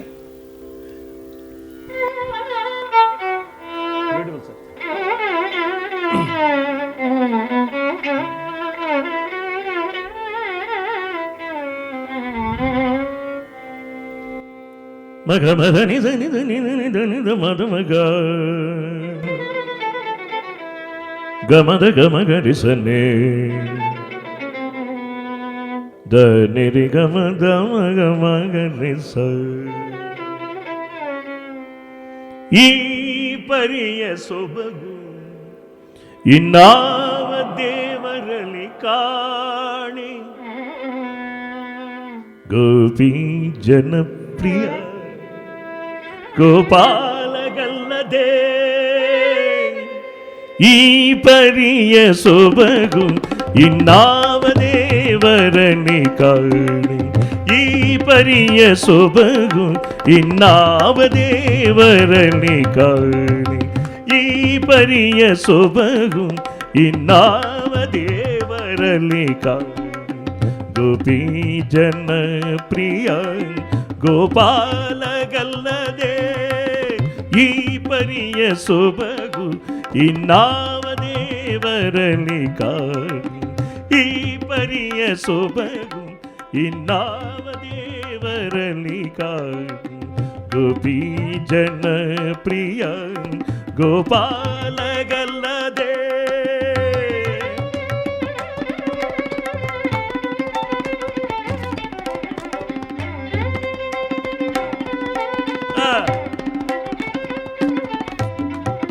ದೊರೆಯತನದಲ್ಲಿ ನೋಡಿ ಧರಣಿ ದೇವಿಗೆ ರಮಣ. ಸಿರಿಯತನದಲ್ಲಿ ನೋಡಿ ಶ್ರೀಕಾಂತನು. ದೊರೆಯತನದಲ್ಲಿ ನೋಡಿ ದೊರೆಯತನದಲ್ಲಿ ನೋಡಿ ಧರಣಿ ದೇವಿಗೆ ರಮಣ. ಸಿರಿಯತನದಲ್ಲಿ ನೋಡಿ ಶ್ರೀಕಾಂತನು. ಹಿರಿಯತನದಲ್ಲಿ ನೋಡಿ ಸರಸಿಜೋದ್ಭವನಯ್ಯ. ಹಿರಿಯತನದಲ್ಲಿ ನೋಡಿ ಸರಸಿಜೋದ್ಭವನಯ್ಯ. ಗುರುತನದಲ್ಲಿ ನೋಡಿ ಜಗದಾದಿ ಗುರು. ಈ ಪರಿಯ ಸೊಬಗು ಇನ್ನಾವ ದೇವರಲ್ಲಿ ಕಾಣೆ. ಗೋಪಿ ಜನಪ್ರಿಯ ಗೋಪಾಲಗಲ್ಲದೆ.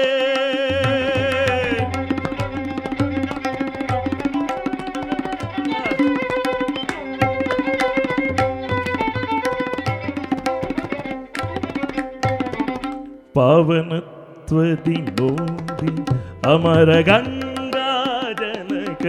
ದೇವತ್ವದಲ್ಲಿ ನೋಡಿ ದಿವಿಜರೊಡೆಯ.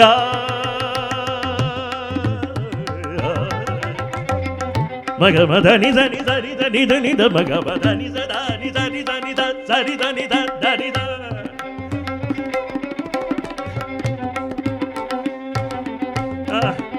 ಪವನತ್ವದಿ ನೋಡಿ ಅಮರ ಗಂಗಾ ಜನಕ. ದೇವತ್ವದಲ್ಲಿ ನೋಡಿ ದಿವಿಜರೊಡೆಯ. ಲಾವಣ್ಯದಲ್ಲಿ ನೋಡಿ ಲೋಕಮೋಹಕನಯ್ಯ. ಆವಧೈರ್ಯದಿ ನೋಡಿ ಅಸುರಾಂತಕ. ಪರಿಯ ಸೊಬಗು ಇನ್ನಾವ ದೇವರಲ್ಲಿ ಕಾಣೆ.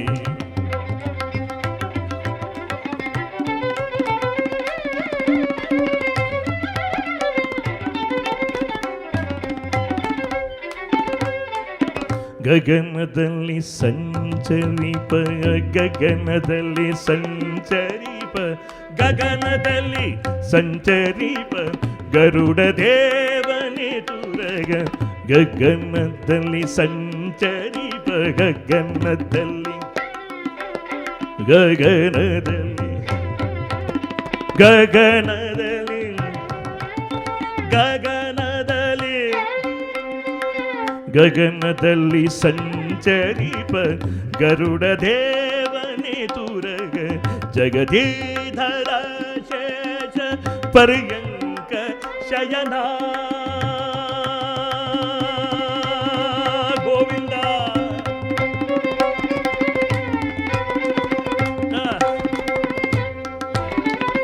ಗಗನದಲ್ಲಿ ಸಂಚರಿಪ ಗರುಡ ದೇವನೇ ತುರಗ.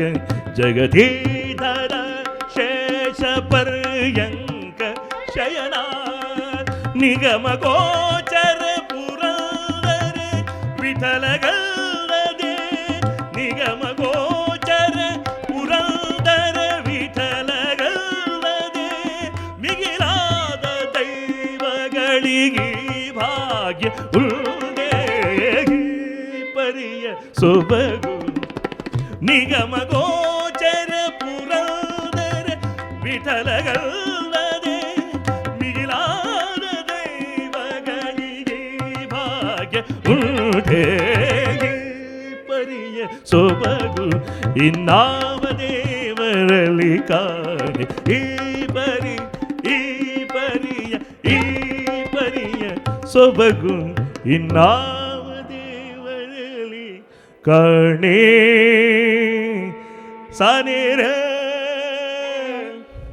ದಾನಿ ಸಾ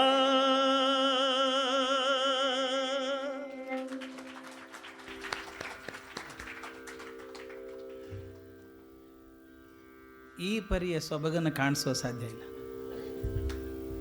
ಬರೀ ಒಂದು ಹಾಡು ಹಾಡಿದಾಗ ಕಣ್ಣು ಮುಂದೆ ಕಲ್ಪನೆ ಬರ್ತಿರ್ಬೇಕಾದ್ರೆ ಈ ಹಾಡನ್ನು ಬರೆದಾಗ ಪುರಂದರದಾಸರ ಮನಸ್ಸಲ್ಲಿ ಏನು ಸ್ಫುರಣೆ ಆಗಿರಬೇಕು ಕಲ್ಪನೆ ಮಾಡ್ಕೋಬೇಕು.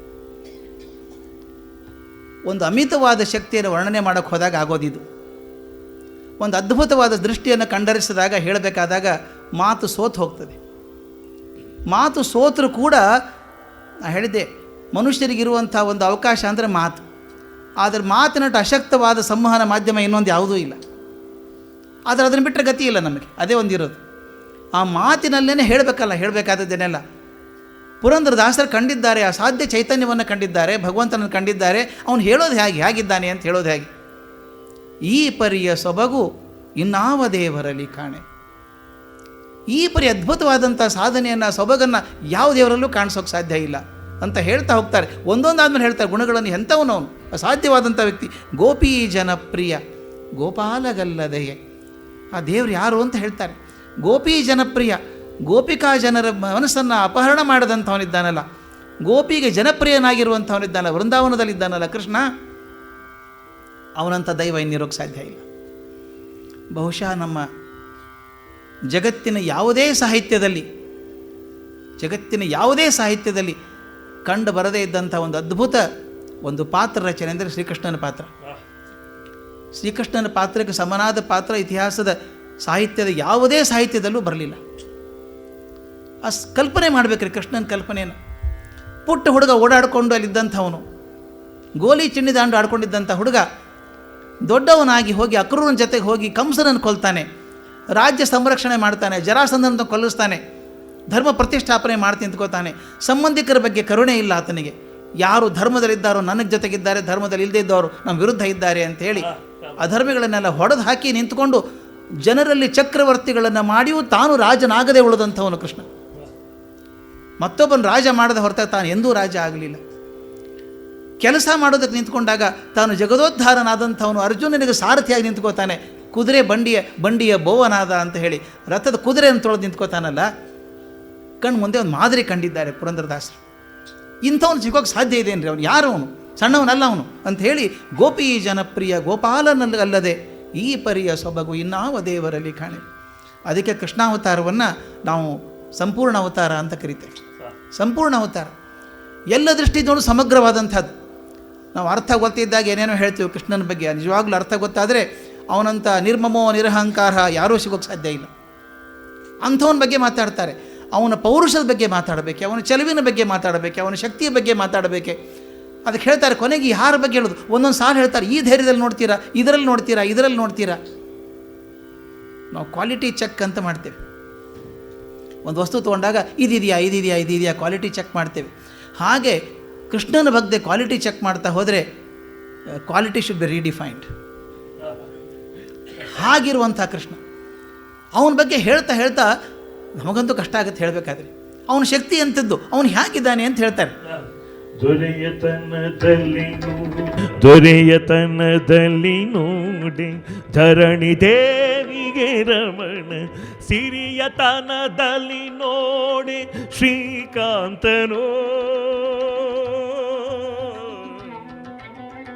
ಹಿರಿಯತನದಲ್ಲಿ ನೋಡಿ ಸರಸಿಜೋದ್ಭವನಯ್ಯ, ಹಿರಿಯತನದಲ್ಲಿ ನೋಡಿ ಸರಸಿಜೋ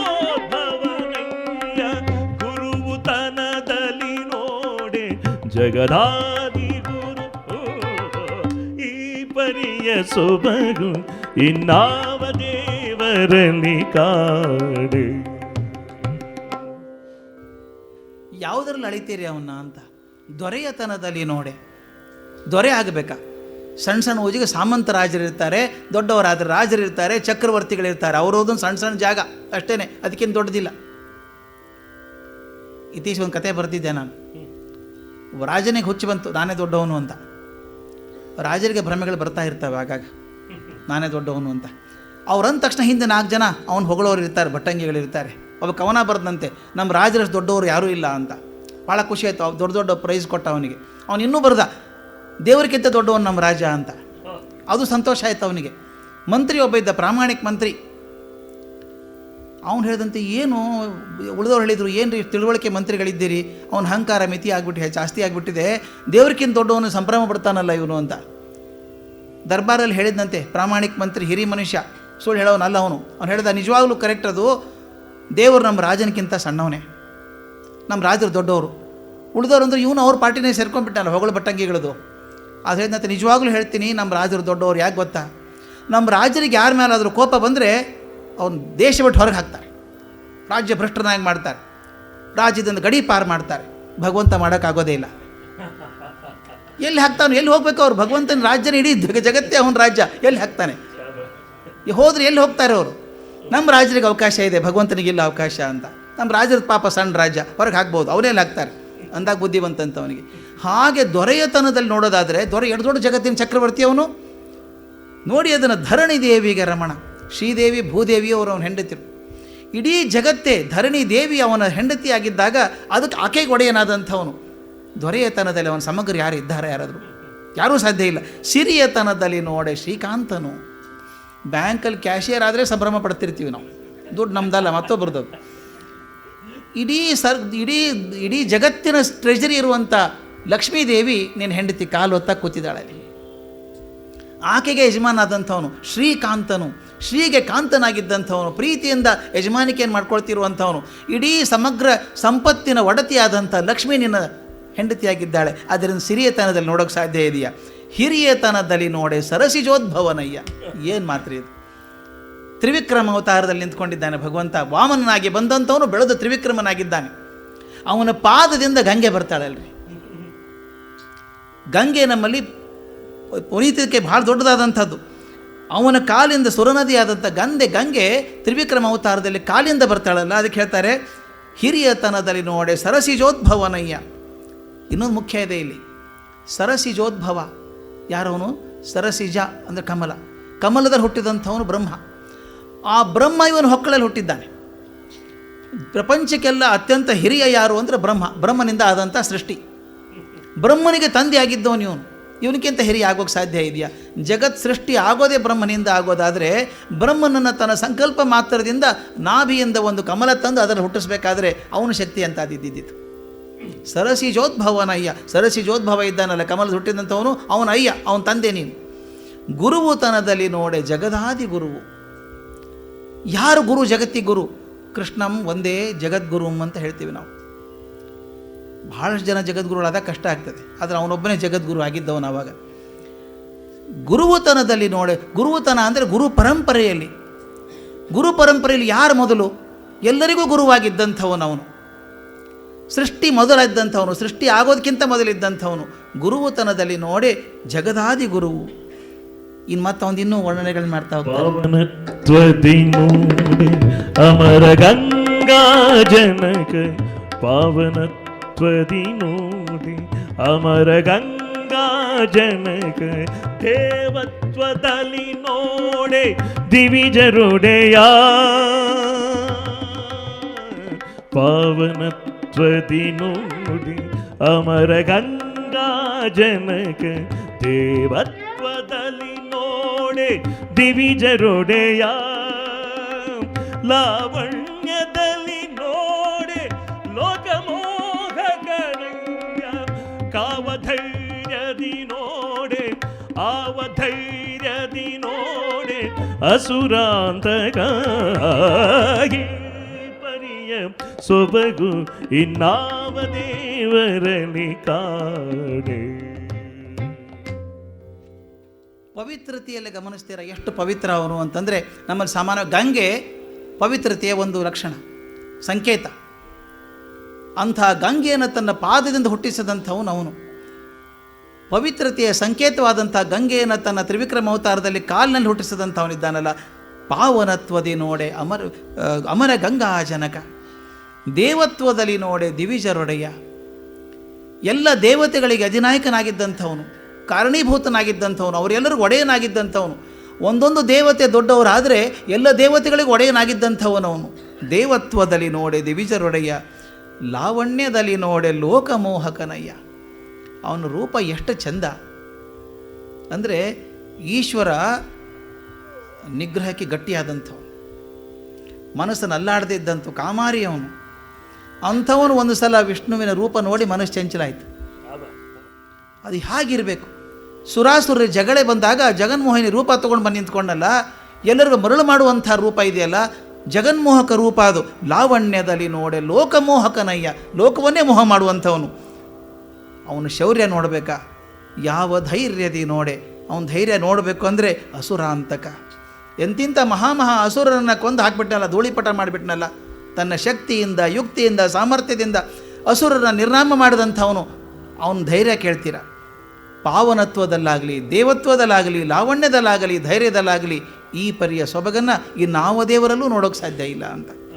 ಇನ್ನು ಅವನು ಹೇಗಿದ್ದಾನೆ ಕೊನೆ ಗುಣವನ್ನು ಹೇಳ್ತಾರೆ. ಗಗನದಲ್ಲಿ ಸಂಚರಿಪ ಗರುಡ ದೇವನೇ ತುರಗ, ಗಗನದಲ್ಲಿ ಸಂಚರಿಪ ಗರುಡ ದೇವನೇ ತುರಗ, ಜಗದೀಧರ ಶೇಷ ಪರ್ಯಂಕ ಶಯನ, ನಿಗಮ ಗೋಚರ ಪುರಂದರ ವಿಠಲಗಲ್ಲದೆ ಮಿಗಿಲಾದ ದೈವಗಳಿಗೆ ಭಾಗ್ಯವುಂಟೆ.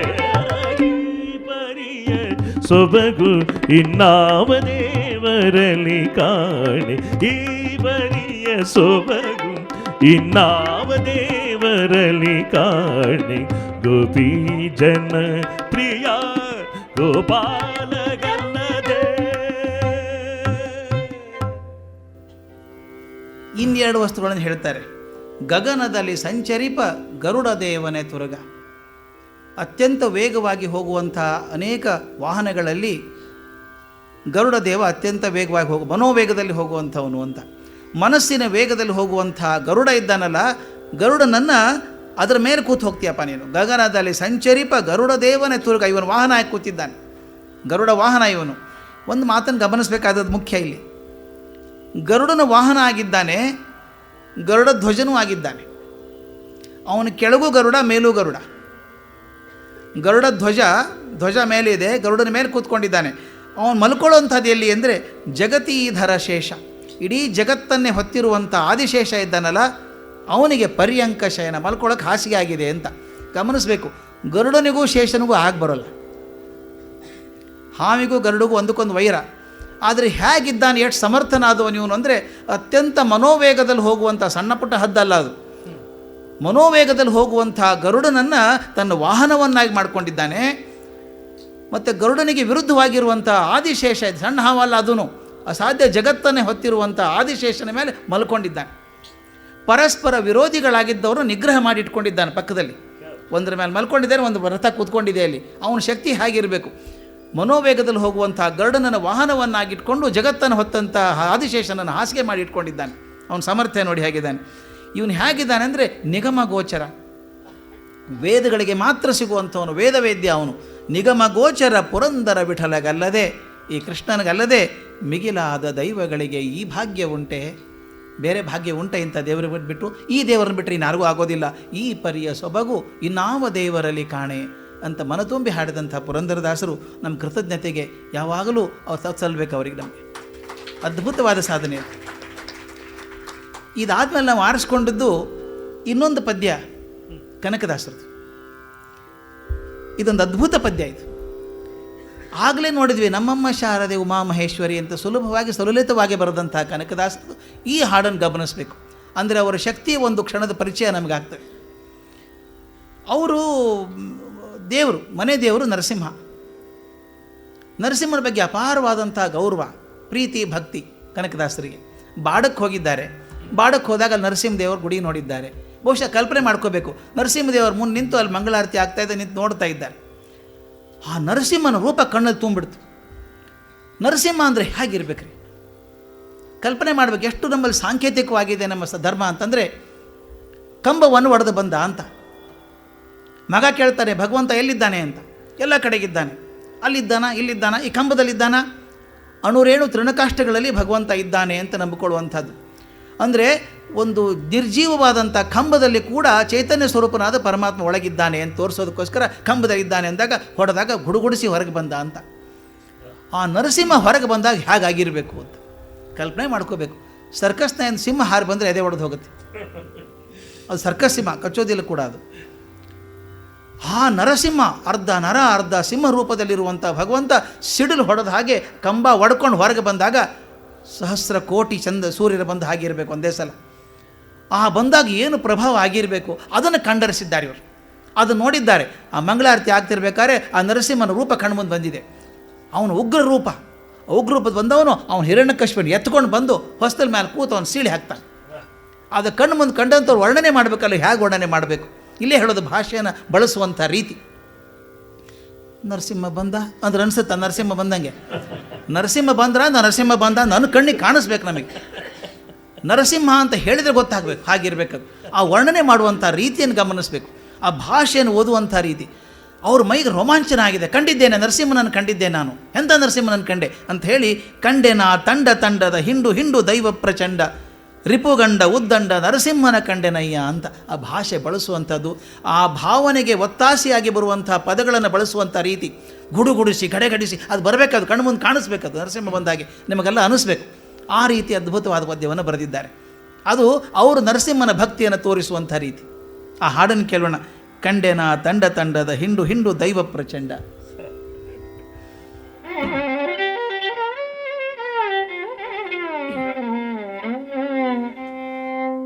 ಮಬನಿದರೆ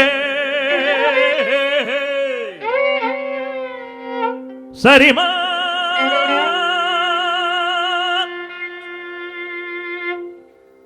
ದಟ ತಕ ತಕಿಟ ತಕ ತಕಿಟ ತಕ ದಿರಿದ ಕಿಟ್ಟ ದಿರಿದ ಕಿಟ್ಟ ದಿರಿದ ಕಿಟ್ಟ ದಿರಿದ ಕಿಟ್ಟ ಧೀರನನ ಧೀರನನ ಧೀರನನ ಧೀರನನ ಧೀರನನ ಧೀರನನ ಧೀರನ ತಕಿಟ ದೇನ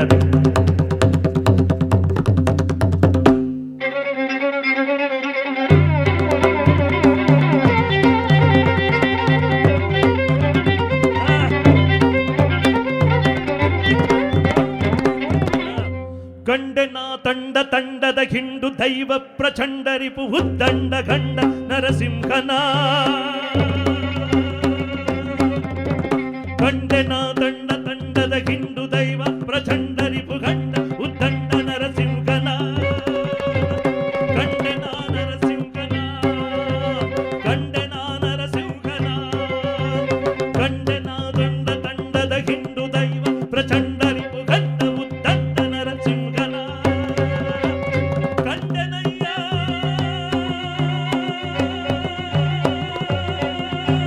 ಕಂಡೆನ ತಂಡ ತಂಡದ ಹಿಂಡು ದೈವ ಪ್ರಚಂಡ ರಿಪು ಗಂಡ ಉದ್ದಂಡ ನರಸಿಂಹನ ಕಂಡೆನ ನರಸಿಂಹನ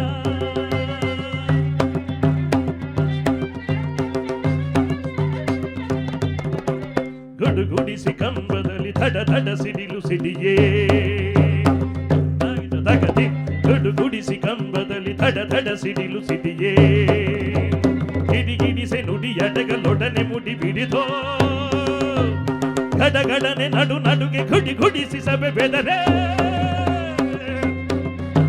ಗಿಡಿಗಿಡಿದು ಹಿರಣ್ಯಕನ ತೊಡೆಯುಳಿಡೆ ಕೆಡಗಿದನ ಗಿಡಿಗಿಡಿದು ಹಿರಣ್ಯಕನ ತೊಡೆಯುಳಿಡೆ ಕೆಡಗಿದನ ಕಂಡೆನ ನರಸಿಂಹನ ಕಂಡೆನ ನರಸಿಂಹನ ಕಂಡೆನ ತಂಡ ತಂಡದ ಹಿಂಡು ದೈವ ಪ್ರಚಂಡ ರಿಪು ಗಂಡ ಉದ್ದಂಡ ನರಸಿಂಹನ ಕಂಡೆನ ನರಸಿಂಹನ ಕಂಡೆನ ನರಸಿಂಹನ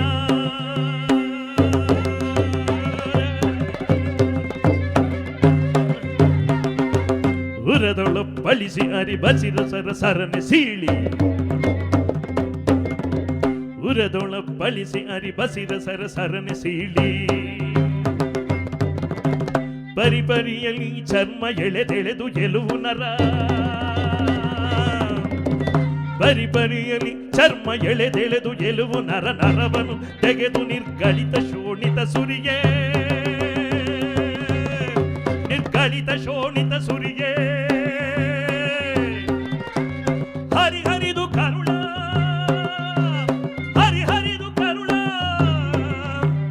ಹರಿಹರಿದು ಕರುಳ ಕೊರಳುಳಿಟ್ಟವನ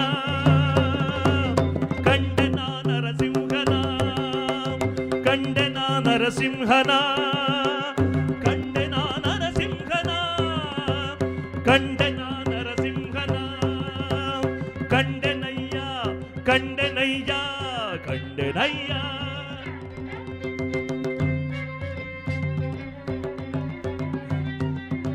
ಪುರಜನರು ಹಾಯೆನಲು ಸುರರು ಹೂ ಮಳೆಗರೆಯೇ ತರತರದ ವಾದ್ಯ ಸಂಭ್ರಮಗಳಿಂದ ಪುರಜನರು ಹಾಯೆನಲು ಸುರರು ಹೂ ಮಳೆಗರೆಯೇ ತರತರದ ವಾದ್ಯ ಸಂಭ್ರಮಗಳಿಂದ ಹರಿಹರಿ ಶರಣೆಂದು ತರಳ ಮುನಿ ಮಿರಿಯೇ ಹರಿಹರಿ ಶರಣೆಂದು ಸ್ತುತಿಸಿ ಶಿಶು ಮೆರೆಯೇ ಕರುಣಾಳುಕಾಗಿ ನೆಲೆಯಾದಿ ಕೇಶವನ ಕರುಣಾಳುಕಾಗಿ ನೆಲೆಯಾದಿ ಕೇಶವನ ಕಂಡನ ತಂಡ ತಂಡದ ಹಿಂಡು ದೈವ ಪ್ರಚಂಡ ರಿಪು ಗಂಡ ಬುದ್ದಂಡ ನರಸಿಂಹನ ಕಂಡನ ನರಸಿಂಹನ ಕಂಡೆನಯ್ಯ ಕಂಡೆನಯ್ಯ ಕಂಡೆನ ತಂಡ ತಂಡದ ಹಿಂಡು ದೈವ ಪ್ರಚಂಡ ರಿಪು ಗಂಡ ಬುದ್ದಂಡ ನರಸಿಂಹನ ಕಂಡೆನ ನರಸಿಂಹನ ಕಂಡೆನ ನರಸಿಂಹನ ಕಂಡೆನ ನರಸಿಂಹನ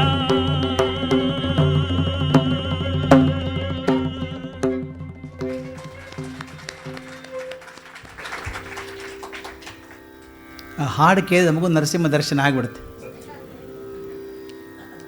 ಕಾಗಿನೆಲೆ ಅದು ಕನಕದಾಸರ ತಾಯಿ ಊರು. ಬೀರಪ್ಪನ ಜೊತೆಗೆ ಮೊದಲು ಇವರು ಬಾಡದಲ್ಲಿದ್ದಂಥವ್ರು, ಬಂಕಾಪುರ ಹತ್ತಿರ ಬಾಡ ಅಂತ ಊರು, ಅಲ್ಲಿದ್ದವರು. ತಂದೆ ತೀರಿ ಹೋದ ಮೇಲೆ ಅವರು ತಾಯಿ ಜೊತೆಗೆ ಕಾಗಿನೆಲೆಗೆ ಬರ್ತಾರೆ. ಕಾಗಿನಲ್ಲಿ ನರಸಿಂಹದೇವರ ದೇವಸ್ಥಾನ. ಬಹುಶಃ ಅಲ್ಲಿ ನಿಂತು ಆ ದಿವಸ ಗಮನಿಸಿದ್ದಾರೆ, ಪೂಜೆ ಆಗೋದನ್ನು ಗಮನಿಸಿದ್ದಾರೆ, ಅದು ಕೂತ್ಕೊಂಡಿದೆ. ಅವರು ಅದಕ್ಕೆ ಕಾಗಿನೆಲೆ ಆದಿಕೇಶವ ಅಂತ ಕೊನೆಗೆ ಬರೋದು. ಕೆಲವೊಂದು ಸಲ ಬಾಡದ ಆದಿಕೇಶವ ಅಂತ ಬರೀತಾರೆ, ಕೆಲವೊಂದು ಸಲ ಕಾಗಿನೆಲೆ ಆದಿಕೇಶವ. ಎರಡೂ ಅವರಿಗೆ ಅವ್ರ ಊರುಗಳೇ, ತಂದೆ ಊರು ತಾಯಿ ಊರು. ನೋಡಿ, ಬರೀಬೇಕಾದ್ರೆ ಆ ಪದವನ್ನು ಬಳಸುವಂಥ ರೀತಿ, ಆ ಮೂರೂ ಸೊಲ್ಲೆಗಳಲ್ಲಿರುವಂಥ ಶಬ್ದಗಳ ಆವರ್ತಿ, ಡಕಾರ, ರೇಫ, ಉಗ್ರ ನರಸಿಂಹನ ಉಗ್ರತೆಯನ್ನು ಕಣ್ಣು ಕಟ್ಟು ಹಾಗೆ ಬರೆದಿದ್ದಾರೆ ಮುಂದೆ, ಕಣ್ಣು ಮುಂದೆ ಆ ಪದಗಳನ್ನು ಉಪಯೋಗಿಸೋಂಥ ರೀತಿ.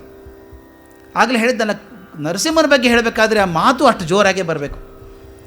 ಕಂಡೆ ನಾನು, ಆ ಕಂಡೆ ಸಂಭ್ರಮದಲ್ಲಿ ಹೇಗೆ ಹೇಳ್ತಾರೆ, ಕಂಡೆ ನಾನು ಯಾರನ್ನು, ತಂಡ ತಂಡದ ಹಿಂಡು ಹಿಂಡು ದೈವ ಪ್ರಚಂಡ. ಈ ಮಾತು ಗಮನಿಸಬೇಕಾಗಿದೆ ಅಂತ, ಎಷ್ಟು ಕೋಪ ಇದೆ ಅವರೇ ಬೇರೆ ಸಣ್ಣ ಸಣ್ಣ ದೈವಗಳ ಮೇಲೆ ಅಂತ. ಇವೆಲ್ಲ ದೇವಗಳು ಬರ್ತಾವೆ. ಅದು ಹೇಗಿದೆ ನೋಡಿ, ಕಂಡೆ ನಾನು ಎಂಥವನು ಕಂಡೆ ಅಂದರೆ ತಂಡ ತಂಡವಾಗಿ ಬರ್ತಾವೆ ದೈವಗಳು. ಕೆಲವೊಂದಿದ್ದಾವೆ, ಅವ್ರು ಬರೀತಾರೆ ರಸ್ತೆ ಪಕ್ಕದಲ್ಲಿರುವಂಥ ದೈವಗಳು ಅಂತ ಬರೀತಾರೆ. ಅಂದರೆ ನಮ್ಮ ದೈವದ ಮುಂದೆ ಇದು ಯಾವುದೂ ಅಲ್ಲ ಅಂತ ಹೇಳ್ಕೋಬೇಕಾಗಿದೆ ಅವರಿಗೆ. ಅದು ಹೇಳಬೇಕಾದ್ರೆ ತಂಡ ತಂಡದ ಹಿಂಡು ಹಿಂಡು ದೈವ, ಹಿಂಡು ಹಿಂಡಾಗಿ ದೈವಗಳು ಬರ್ತಾವೆ. ಹಿಡಿದು ಮೆರವಣಿಗೆ ಬಂದ ಹಾಗೆ ಅವಕ್ಕೆಲ್ಲ ಪ್ರಚಂಡನಾಗಿ ಭಯಂಕರ ಮೂರ್ತಿ ಆದಂಥವನು. ಅಂತಂದ ಸಣ್ಣ ಪುಟ್ಟ ದೈವಗಳಿಗೆ ಭಯಂಕರನಾಗಿದ್ದಂಥವನು ನರಸಿಂಹಮೂರ್ತಿ. ಅವನು ಸಿಕ್ಕಿದ್ದಾನೆ ರಿಪುಗಂಡ, ವೈರಿಗಳ ಗಂಡ, ಉದ್ದಂಡ, ತ್ರಿವಿಕ್ರಮದ ಆಗ್ತಾ ನಿಂತ್ಕೊಳ್ಳಬಲ್ಲಂಥವನು. ನರಸಿಂಹನ ಕಂಡೆನಯ್ಯ, ಅಂಥ ಉದ್ದಂಡ ನರಸಿಂಹನ ಕಂಡೆ ಅಂತ ಹೇಳಬೇಕು. ಹೇಳಬೇಕಾದ್ರೆ ಪದವನ್ನು ಗಮನಿಸೋಕೆ ಮುಂದಿನ ಸಾಲಿನಲ್ಲಿ ಗುಡುಗುಡಿಸಿ ಕಂಬದಲ್ಲಿ ಧಡ ಧಡ ಸಿಡಿಲು ಸಿಡಿಗೆ, ಆ ಮಾತು ಪದ ಉಪಯೋಗಿಸುವಂಥದ್ದು. ಗುಡುಗುಡಿಸಿ, ಕಿಡಿ ಕಿಡಿಸೆ, ಘಡಘಡನೆ, ಹಿಡಿ ಹಿಡಿದು, ಅದು ಹೇಳಬೇಕಾದ್ರೆ ಕಣ್ಣು ಮುಂದೆ ಇದು ಕಾವ್ಯಶಿಲ್ಪ ಅಂತ ಕರಿತೇನೆ. ಆ ಕಾವ್ಯಶಿಲ್ಪದಲ್ಲಿ ಕಾವ್ಯ ತನ್ನ ಮಾಧ್ಯಮವನ್ನು ದಾಟಿ ದೃಶ್ಯ ಮಾಧ್ಯಮಕ್ಕೆ ಹೋಗ್ಬಿಡ್ತದೆ. ಗಮನಿಸಿರಬೇಕು. ಅದ್ಭುತವಾದ ರಮ್ಯ ವರ್ಣನೆ ಬಂದಾಗ ನಿಮ್ಗೆ ಗೊತ್ತಿಲ್ಲದ ಹಾಗೆ ಕಣ್ಣು ಮುಚ್ಕೊಂಡಿರ್ತೀರಿ. ನೀವು ಕಣ್ಣು ಮುಚ್ಕೊಂಡು ಕಣ್ಣು ಮುಂದೆ ನಿಮಗೆ ಹಾಡು ಕೇಳಿಸ್ತಾ ಇದೆ, ಆದರೆ ಕಣ್ಣಲ್ಲಿ ಅದರ ದೃಶ್ಯ ಕೂಡ ಬರ್ತಾ ಇದೆ. ಇದು ಭಾಷೆಯ ಸಂಭಾವ್ಯತೆ. ಭಾಷೆಯನ್ನು ಸಮರ್ಥವಾಗಿ ಬಳಸಿದಾಗ ಮಾತು ತನ್ನ ಗಡಿಯನ್ನು ದಾಟಿ ಹೋಗಿ ಮುಂದೆ ದೃಶ್ಯ ಮಾಧ್ಯಮ ಆಗಿಬಿಡ್ತದೆ. ಹಾಗೆ ಮಾತನ್ನು ದೃಶ್ಯವನ್ನಾಗಿ ಮಾಡಿದಂಥವರು ಕನಕದಾಸರ ಚಮತ್ಕೃತಿ ಅದು. ಆ ಮಾತು ಕಣ್ಮುಂದೆ ಬರಬೇಕು. ಆ ಕಂಬ ಒಡೆದಿದೆ. ಕಂಬ ಒಡೆದಾಗ ನರಸಿಂಹ ನುಗ್ಗಿ ಬಂದ ಒಳಗಡೆ. ದೊಡ್ಡ ಅರಮನೆ, ಸಂಭ್ರಮದಲ್ಲಿದ್ದಾನೆ. ಅಹಂಕಾರದ ಮೂರ್ತಿಯಾಗಿ ನಿಂತ್ಕೊಂಡಿದ್ದಾನೆ ಹಿರಣ್ಯಕಶಿಪು. ಹೋಗಿ ಹೊಡೆದ ಕಂಬಕ್ಕೆ, ತನ್ನ ಗದೆಯಿಂದ ಹೊಡೆದ ತಕ್ಷಣ ಸಿಡಿದು ಬಂದಂಥ ನರಸಿಂಹ ಏನು ಮಾಡಿದ ಅಂತ. ಆ ಮಾಡಿದಾಗ ಜನರಿದ್ದಂಥವ್ರಿಗೆ ಏನಾಯಿತು, 4 ಸಾಲಲ್ಲಿ ಏನೇನು ಹೇಳಬಹುದು ಅಷ್ಟೆಲ್ಲವೂ ಹೇಳಿದ್ದಾರಪ್ಪ ಅವರು. ಆ ಹಾಡನ್ನು ಕೇಳಿ 4 ಸಾಲ ಆಗಿದೆ ಅಂತ.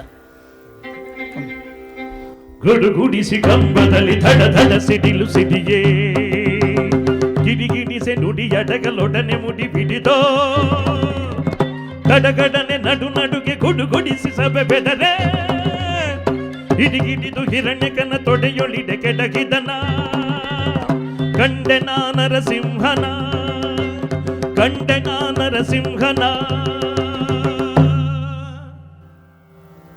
ಒಂದು ಸಲ ಅವನ ಗದೆಯಿಂದ ಹೊಡೆದ ತಕ್ಷಣ ಕಂಬ ಒಡಿತು.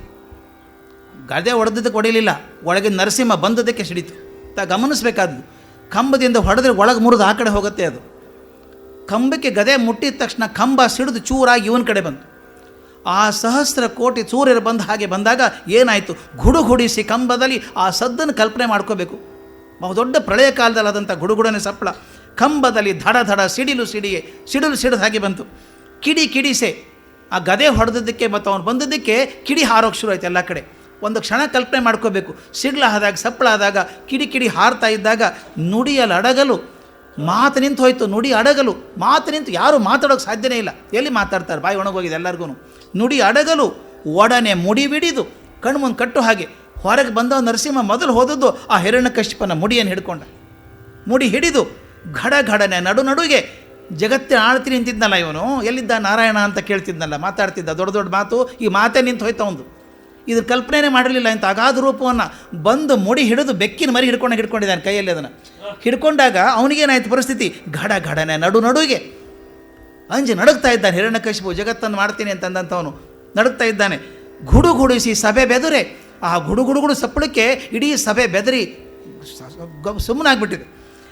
ಹಿಡಿದು ಅವ್ನು ಹೆಂಗೆ ಹೇಳ್ತಾನೆ ನೋಡಿ, ಗುಡುಗುಡಿಸೆ ಸಭೆ ಬೆದರೆ ಹಿಡಿದು ಹಿರಣ್ಯಕನ ತೊಡೆಗಳು ಎಡಹಿಡಕ್ಕೆ ಎದೆಯಿದಾನ.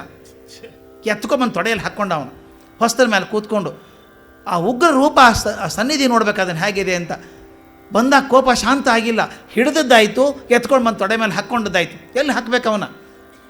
ಈ ಪರಮನೀಚರು ಹೀಗೆ ಇರ್ತಾರೆ. ವರ ಪಡ್ಕೊಂಡಾಗ ಹೇಗೆ ಲಿಸ್ಟ್ ಮಾಡ್ಕೊಂಡಿದ್ದ ಅವನು ಎಲ್ಲೆಲ್ಲಿ ಸಾಯಬಾರ್ದು ಅಂತ. ಅದನ್ನು ನೆನಪಿಡ್ಬೇಕಲ್ಲ. ಕಾನ್ಸ್ಟಿಟ್ಯೂಷನ್ ಬಿಟ್ಟು ಹೋಗಂಗಿಲ್ಲ. ಅವನು ಹಿಡ್ಕೊಂಡು ಅವನ್ನ ಮನೆಯಲ್ಲಿ ಕೊಲ್ಲೋಂಗಿಲ್ಲ, ಹೊರಗೂ ಕೊಲ್ಲೋಂಗಿಲ್ಲ, ಹಗಲು ಕೊಲ್ಲೋ ಹಂಗಿಲ್ಲ, ರಾತ್ರಿ ಕೊಲ್ಲೋ ಹಂಗಿಲ್ಲ, ಆಯುಧಗಳಿಂದ ಕೊಲ್ಲೋ ಹಂಗಿಲ್ಲ. ಇವನೇ ಕೊಟ್ಟವನು, ವರ ಕೊಟ್ಟವನು ಇವನ್ಕಿಂತ ಜಾಸ್ತಿ ಗೊತ್ತಿರುತ್ತೆ ಅಮೆಂಡ್ಮೆಂಟ್ ಹೆಂಗೆ ಮಾಡಬೇಕು ಅಂತ. ಅದಕ್ಕೆ ಅವನೇನು ಮಾಡ್ದ, ಸರಿಯಾಗಿ ಅವನು ಮುಡಿ ಹಿಡಿದು ಎತ್ಕೊಂಡು ಬಂದ. ಆಕಾಶದಲ್ಲಿ ಸಾಯಬಾರ್ದು, ನೆಲದ ಮೇಲೆ ಸಾಯಬಾರ್ದು ಅಂತಿದ್ದ. ಬಾ ನೀನು ಮಾಡ್ತೀನಿ ಅಂತ ಹೊಸ್ತಲ ಮೇಲೆ ತೊಗೊಂಡು ಹೋದ. ಮನೆ ಒಳಗೂ ಅಲ್ಲ, ಹೊರಗೂ ಅಲ್ಲ, ಕೆಳಗೂ ಅಲ್ಲ, ಮೇಲಲ್ಲ, ಯಾವ ವಾಹನದ ಮೇಲೂ ಇಲ್ಲ, ಯಾವ ಆಸನ ಮೇಲೆ ಇಲ್ಲ, ತೊಡೆ ಮೇಲೆ ಇದೆಯಾ. ಅವನಿಗೆ ಮಾತಾಡಿ ಜಗಳ ಪ್ರಶ್ನೆನೇ ಇಲ್ಲ. ಈಗ ನಡಿಗೆ ಹೋಗ್ಬಿಟ್ಟಿದ್ದಾನೆ, ಕಂಗಾಲಾಗಿ ಹೋಗಿದ್ದಾನೆ ಹಿರಣ್ಯಕಶಿಪು. ಅವನಿಗೆ ಈ ರೀತಿ ಬರ್ತದೆ ಅಂತ ನೋಡು, ಗಮನ ಒಟ್ಟು ನೋಡು. ನಾನು ರಾಕ್ಷಸನೂ ಅಲ್ಲ, ಮನುಷ್ಯನೂ ಅಲ್ಲ, ದೇವ ಗಂಧರ್ವನೂ ಅಲ್ಲ, ನಾನು ಮನುಷ್ಯನಲ್ಲ, ಪ್ರಾಣಿಯೂ ಅಲ್ಲ, ಅರ್ಧ ಪ್ರಾಣಿ ಅರ್ಧ. ಇದು ಕೇಳಿಲ್ಲ ನೀನು ಸಾಯಬಾರ್ದು, ಮನುಷ್ಯರ ಕಡೆಯಿಂದ ಸಾಯಬಾರ್ದು, ಪ್ರಾಣಿಗಳಿಂದ ಸಾಯಬಾರ್ದು ಅಂತಿದ್ದೆಲ್ಲ. ನಾನು ಅರ್ಧ ನರ ಅರ್ಧ ಪ್ರಾಣಿ ಇದ್ದೇನೆ. ಬಾಯಿಲಿ ಹಿಡ್ಕೊಂಬಂದು ಹಾಕ್ಕೊಂಡು ಮುಂದೆ ಏನು ಮಾಡ್ತಾನೆ ನೋಡಿ. ಆ ಕೋಪ ಮುಗಿದಿಲ್ಲ, ಇನ್ನೂ ಒಂದು ಹಂತ ಆಯಿತು. 2ನೇ ಹಂತದಲ್ಲಿ ಉರದೊಲ್ಲು ಪಳಿಸಿ ಅರಿ ಬಸಿದ ಸರಸರನೆ ಸೀಳಿ ಉರದೊಳ್ಳ ಬಳಿಸಿ ಅರಿ ಬಸಿದ ಸರಸರನೆ ಸೀಳಿ ಉರದೊಳ್ಳ ಬಳಿಸಿ ಅರಿ ಬಸಿದ ಸರಸರನೆ ಸೀಳಿ ಪರಿಪರಿಯಲ್ಲಿ ಚರ್ಮ ಎಳೆದೆಳೆದು ಎಲುಬೋ ಪರಿಪರಿಯಲ್ಲಿ ಚರ್ಮ ಎಳೆದೆಳೆದು ಎಲುಬು ನರ ನರವನು ತೆಗೆದು ನಿರ್ಗಳಿತ ಶೋಣಿತ ಸುರಿಯೇ ಹರಿಹರಿದು ಕರುಣ ಕೊರಳೊಳಿಟ್ಟೆವನ ಹರಿಹರಿದು ಕರುಣ ಕೊರಳೊಳಿಟ್ಟೆವನ ಹರಿಹರಿದು ಕರುಣ ಕೊರಳೊಳಿಟ್ಟವನ ಕಂಡೆನ ನರಸಿಂಹನ. ಎತ್ಕೊಂಬಂದು ತೊಡೆ ಮೇಲೆ ಹಾಕ್ಕೊಂಡಿದ್ದಾನೆ. ಈಗ ಕೋಪ ಏರ್ತಾ ಇದೆ, ಇನ್ನೂ ಬಿಗಿನಿಂಗ್ ಇದು. ಆ ನಖ ಇದೆಯಲ್ಲ, ಸಿಂಹದ ನಖ ಇರುವಂಥ ಪಂಜದಿಂದ ಎದೆಗೆ ಹೊಡಿತಾನೆ ಅವನಿಗೆ. ಊರದೊಳ ಅಪ್ಪಳಿಸಿ, ಎದೆಯೊಳಗೆ ಅಪ್ಪಳಿಸಿ ಅರಿ ಬಸಿರ ಸರಸರ ಸೀಳಿ, ಅವನ ಹೊಟ್ಟೆಯನ್ನು ಸರಸರ ಸೀಳಿಬಿಟ್ಟು ಅದು ವರ್ಣನೆ ಮಾಡುವಂಥ ರೀತಿ ನೋಡ್ರಿ, ಶಬ್ದವನ್ನು ದಾಟಿ ಹೋಗುವಂಥದ್ದು. ಶಬ್ದದೊಳಗಿನ ನಿಶಬ್ದದಂತೆ ಅಂತ ಶಬ್ದ ಹೇಳುತ್ತೆ, ಅದನ್ನು ದಾಟಿ ನಿಶಬ್ದ ಅರ್ಥ ಕೊಡುವಂಥದ್ದು ಅಲಮಪ್ರಭು ಹೇಳುವಂಥ ಮಾತು. ಸರಸರ ಸೀಳಿ ಪರಿ ಪರಿಯಲಿ ಚರ್ಮ ಎಳೆದೆಳೆದು, ಚರ್ಮ ಇವೆಲ್ಲ ಕಿತ್ತಿ, ಎಲಬು ನರವನ್ನು ತೆಗೆದು, ಎಲಬನ್ನು ಸರಿಸಿ ನರವನ್ನು ಕಿತ್ತು ಹಾಕಿ, ನಿರ್ಗಳಿತ ಶೋಣಿತ ಸುರಿಯೇ, ರಕ್ತ ಚಿಮ್ಮಿ ಬರ್ತಾ ಇದೆ. ಹಾಗೇನೆ ಅಹಂಕಾರದ ಚರ್ಮ ಕೂತ್ಕೊಂಡು ಬೇಕಾಷ್ಟು ಕೂತ್ಕೊಂಡಿದೆ ಒಳಗೆ ರಕ್ತ. ನಿರ್ಗಳಿತ ಶೋಣಿತ ಸುರಿಯೇ, ಚಿಮ್ಮುತ್ತಾ ಇದೆ ರಕ್ತ ಒಳಗಡೆ. ಅವನೇನು ಬಿಡಲಿಲ್ಲ, ಹರಿದು ಕರುಳನ್ನೆಲ್ಲ ಹರಿದು ಹಾಗೆ ಎಸಿಲಿಲ್ಲ ಅದನ್ನು, ಕೊರಳೊಳಿಟ್ಟವನ. ಎಷ್ಟು ಉಗ್ರ ಆಗಿರ್ಬೇಕ್ರಿ ಅದು. ಕಲ್ಪನೆ ಮಾಡ್ಕೊಳ್ಳೋಕ್ಕೆ ನಮಗೆ ಬೀಭತ್ಸ ಅನಿಸುತ್ತೆ. ಅವನ ಎದೆ ಒಡೆದು ಚರ್ಮ ಹರಿದು ಒಳಗಿನ ಮಾಂಸಗಳನ್ನೆಲ್ಲ ಕಿತ್ತು ಹಾಕಿ ರಕ್ತ ಸುರಿತಾ ಇದ್ದರೆ ಆ ಕರಳು ಕಿತ್ಕೊಂಡು ಕೊರಳಲ್ಲಿಟ್ಟವನ ಹಾಕ್ಕೊಂಡಿದ್ದಾನಲ್ಲ, ಈಗೇನಾಯಿತು ಅಂತ. ಇದು ಅದ್ಭುತ ಚಮತ್ಕೃತಿ ಅಂತ ಹೇಳುವಂಥದ್ದು. ನಾನು ಒಬ್ಬ ಸಮರ್ಥ ಕವಿ ಮಾಡಬಹುದಾದಂಥದ್ದು ಮಾತ್ರ ಸಾಧ್ಯ ಇದು. ಯಾವನು ದಾರ್ಶನಿಕ ಕವಿ ಮಾತ್ರ ಮಾಡೋಕ್ಕೆ ಸಾಧ್ಯ ಇದನ್ನು. 2 ಸೊಲ್ಲುಗಳಲ್ಲಿ ನಮ್ಮನ್ನು ಕೋಪದ ಉನ್ನತಿ ತೊಗೊಂಡು ಹೋಗಿದ್ದಾರೆ, ಎತ್ತರಕ್ಕೆ ತೊಗೊಂಡು ಹೋಗಿದ್ದಾರೆ. 3ನೇ ಸೊಲ್ಲಲ್ಲಿ ಠಕ್ಕಂತ ನೆಲೆ ಕೇಳಿಸ್ಬಿಡ್ತಾರೆ. ಎಷ್ಟು ಆ ರುದ್ರ ರೂಪ ಇತ್ತೋ ಅದೇ ಶಿವರೂಪ ಆಗಿಬಿಡುತ್ತೆ ಕೊನೆಗೆ, ಎಷ್ಟು ಮಂಗಳ ರೂಪ ಆಗಿಬಿಡ್ತದೆ ಕೊನೆಗೆ. 3ನೇ ಸೊಲ್ಲಲ್ಲಿ ಆ ರೋಷ ಇಲ್ಲ, ತಾಪ ಇಲ್ಲ. ಆಯ್ತಲ್ಲ, ಹರಣ ಮಾಡಬೇಕಾಗಿತ್ತ ಪಾಪಿ ವಧೆ ಆಯಿತು, ಇನ್ನು ಜಗತ್ತಿಗೆ ಮಂಗಳ ಆಗ್ತದೆ ಅಂತ. ಆ 3ನೇದೊಳಗೆ ಎಷ್ಟು ಸುಲಲಿತವಾಗಿ ಬರ್ತದೆ ನೋಡಿ ಮಾತು. ಪುರಜನರು ಹಾಯನಲು ಸುರರು ಮಳೆಗರೆಯೇ, ಪುರಜನರು ಹಾಯನಲು ಪುರಜನರು ಪುರಜನರು ಹಾಯನಲು ಸುರರು ಮಳೆಗರೆಯೇ, ತರತರದ ವಾದ್ಯ ಸಂಭ್ರಮಗಳಿಂದ ಹರಿಹರಿ ಶರಣೆಂದೋ, ಹರಿಹರಿ ಶರಣೆಂದೋ, ಹರಿಹರಿ ಶರಣೆಂದು ಸ್ತುತಿಸಿ ಶಿಶು ಮೆರೆಯೇ, ಕರುಣಾಳು ಕಾಗಿ ನೆಲೆ ಆದಿಕೇಶವನ, ಕರುಣಾಳು ಕಾಗಿ ನೆಲೆ ಆದಿಕೇಶವನ, ಕರುಣಾಳು ಕಾಗಿ ನೆಲೆ ಆದಿಕೇಶವನ, ಕರುಣಾಳು ಕಾಗಿ ನೆಲೆ ಆದಿಕೇಶವನ. ಕಂಡೆನ ಕಂಡೆನ ಕಂಡೆನ. ಇದು ಅದ್ಭುತ ಶಕ್ತಿ. ಇದು ಮೊದಲು ಗುಡುಗುಡಿಸಿ ಕಂಬದಲ್ಲಿ ಅಂದವರು ಕೊನೆಗೆ ಬಂದಾಗ ಕರುಣಾಳು ಕಾಗಿ ನೆಲೆ ಆದಿಕೇಶವನ. ಎಲ್ಲಿ ಉಗ್ರ ರೂಪ, ಎಲ್ಲಿ ಕರುಣಾಳುವಾದಂಥ ಆದಿಕೇಶವ. ಆ 3ನೇ ಸೊಲ್ಲು ನೋಡಿ ಪೂರ್ತಿ ಕೆಳಗೆ ಬಂದ್ಬಿಡುತ್ತೆ. ಒಂದು ಸಲ ವಧೆ ಆಯ್ತಲ್ಲ, ಪಾಪಿ ವಧೆ ಆಯ್ತಲ್ಲ, ಜಗತ್ತಿಗೆ ಮಂಗಳ ಆಗ್ತದೆ ಅಂತೆ. ಪುರಜನರು ಹಾ ಎನ್ನಲು. ಹಾ ಅಂದರೆ 2 ರೀತಿಯ ಅರ್ಥ. ಹಿಂಗಾಯ್ತಲ್ಲ ಅಂತ ಆಶ್ಚರ್ಯ ಒಂದು ಕಡೆ ಆದರೆ, ಅಪ್ಪ ಮುಕ್ತಿ ಆಯ್ತಪ್ಪ ಇವನ ಕಡೆಯಿಂದ ಅಂತ ಹಾಯ್ ಅಂತ ಅನ್ನೋದು. ಪುರಜನರು ಹಾ ಎನ್ನಲು ಸುರರು ಮಳೆಗರೆಯೇ. ಅಂತೂ ಒಬ್ಬ ಕ್ಷುದ್ರ ಪ್ರಾಣಿ ಹೋಯ್ತು ಜಗತ್ತಿಂದ ಅಂತ ಹೇಳಿ ಸುರರು ಮೇಲಿಂದ ಮಳೆಗರೆದ್ರಂತೆ. ತರತರದ ವಾದ್ಯ ಸಂಭ್ರಮಗಳಿಂದ.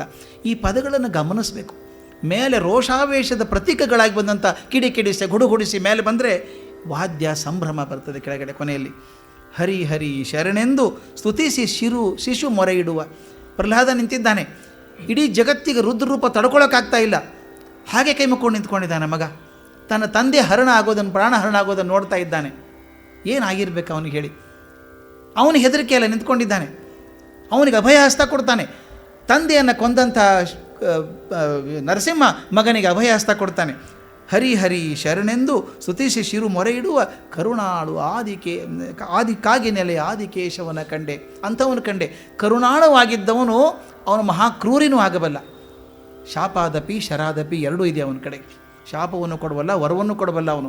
ಅಂಥ ನರಸಿಂಹನನ್ನು ಕಂಡೆ ಅಂತ ಹೇಳಿ ಮೊದಲಿನ 2 ಸೊಲ್ಲಿನಲ್ಲಿ ಅವನು ಉಗ್ರತೆಯನ್ನು ತೋರಿಸಿ 3ನೇ ಸೊಲ್ಲಲ್ಲಿ ಅಂಥ ಉಗ್ರರೂಪ ಆದಂಥ ನರಸಿಂಹ ಕರುಣಾಳುವೂ ಆಗಬಲ್ಲ ಅನ್ನೋದನ್ನು 3 ಸೊಲ್ಲಲ್ಲಿ ಕಂಡರಿಸಿದಂಥ ಕನಕದಾಸರಿಗೆ ನಮ್ಮ ಕೃತಜ್ಞತಾಪೂರ್ವಕ ನಮಸ್ಕಾರಗಳು ಎಂದೆಂದಿಗೂ ಸಲ್ಲಬೇಕು. ಕೊನೆಯದೊಂದು ಹಾಡು ಆರಿಸ್ಕೊಂಡ್ಬಿಟ್ಟಿದ್ದೀವಿ, ಅದ್ಭುತವಾದಂಥ ಹಾಡು, ನಿಮಗೆಲ್ಲ ಇಷ್ಟವಾಗುವಂಥ ಹಾಡು, ಸಣ್ಣ ಹಾಡು. ಇದು ಮತ್ತೆ ಜಾನಪದ ಶೈಲಿಗೆ ಬಂದು ಹೇಳುವಂಥ ಅದ್ಭುತ ಮಾತು. ಎಷ್ಟು ಸುಲಭವಾದ ಮಾತಿಷ್ಟು. ಕತೆ ತಮಗೆ ಗೊತ್ತು. ಸೀತೆ ಅಶೋಕವನದಲ್ಲಿದ್ದಾಳೆ. ಹುಡ್ಕೊಂಡು ಬಾ ಅಂತ ಆಂಜನೇಯನ ಕಳಿಸಿದ್ದಾನೆ ರಾಮ ಹೋದ. ಎಲ್ಲ ಕಡೆ ನೋಡಿದ, ಅಶೋಕವನದಲ್ಲಿ ಕಂಡಾಗ ಮಾತಾಡಿಸಿ ರಾಮನ ಗುರುತಿನ ಮದ್ದು ಕೊಟ್ಟ. ರಾಮ ಭಟ್ಟ ಅಂತ ಗೊತ್ತಾಯಿತು. ಗೊತ್ತಾದಾಗ ಸೀತೆ ಏನು ಮಾತಾಡಿಸ್ತಾಳೆ ಅಂತ. ಇಷ್ಟು ಚಂದವಾದ ಹಾಡಿದು. ಮೊದಲಿನ 2 ಸಾಲು ಮಾತ್ರ ಸೀತೆ ಪ್ರಶ್ನೆ, ಅದಕ್ಕೆ ಉತ್ತರ ರೂಪವಾಗಿ 3 ಸೊಲಗಳಲ್ಲಿ ಆಂಜನೇಯ ಉತ್ತರ ಕೊಡ್ತಾನೆ. ಆಂಜನೇಯ ಗೊತ್ತು, ವಾಗ್ಮಿ, ಮಹಾವಾಗ್ಮಿ, ಭಾಷೆ ಮೇಲೆ ನಿಯಂತ್ರಣ ಉಳ್ಳಂಥವನು, ಒಂದು ಮಾತು ಕೂಡ ಅಪಚಾರದ ಮಾತು ಬರೋ ಸಾಧ್ಯ ಇಲ್ಲ ಆಂಜನೇಯ, ಅಂಥವನು ವಾಗ್ಮಿ. ಅವನು 3 ಸೊಲ್ಲಿನಲ್ಲಿ ಉತ್ತರ ಕೊಡ್ತಾನೆ. ಹೇಗೆ ಸಂವಾದ ಮಾಡ್ತಿರೋದು ಕನಕದಾಸರಿಗೆ ಮಾತ್ರ ಸಾಧ್ಯಪ್ಪ ಜಾನಪದ ಶೈಲಿಯಲ್ಲಿ.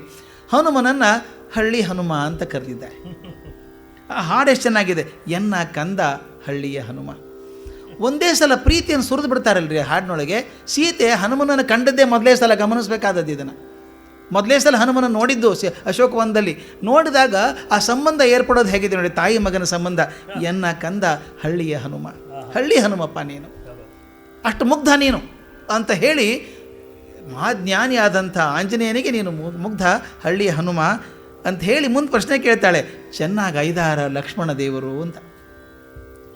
ಇದನ್ನು ಯಾಕೆ ಹೇಳ್ತೇನೆ ಅಂದರೆ, ನಮ್ಮ ಸಂಸ್ಕೃತಿಯ ಪ್ರತೀಕಗಳು ದಾಸರ ಪದಗಳು ಇವು. ಬರೀ ಹಾಡಲ್ಲ, ನಮ್ಮ ಸಂಸ್ಕೃತಿಯನ್ನು ಎತ್ತಿ ತೋರಿಸುವಂಥ ಪದಗಳು. ಒಂದು ಸಾಲಿನಲ್ಲಿ ನಮ್ಮ ಸಂಸ್ಕೃತಿಯ ಶಿಲ್ಪ ಕಟ್ಟದಿಟ್ಬಿಡ್ತಾರೆ ಮುಂದೆ, ಆ ಕಾಲದ ಸಂಸ್ಕೃತಿ ಹೇಗಿತ್ತು ಅಂತ ಹೇಳಿ. ಅದು ಒಂದೇ ಸಾಲಲ್ಲಿ ಚೆನ್ನಾಗಿ ಐದಾರ ಲಕ್ಷ್ಮಣ ದೇವರು ಅಂತ. ಆ ಹಾಡನ್ನು ಮೊದಲು ಕೇಳಿಸ್ಕೊಳ್ಳೋಣ, ಅದನ್ನ ಅರ್ಥವನ್ನು ಹೇಳ್ತಾ ಹೋಗ್ತೇನೆ.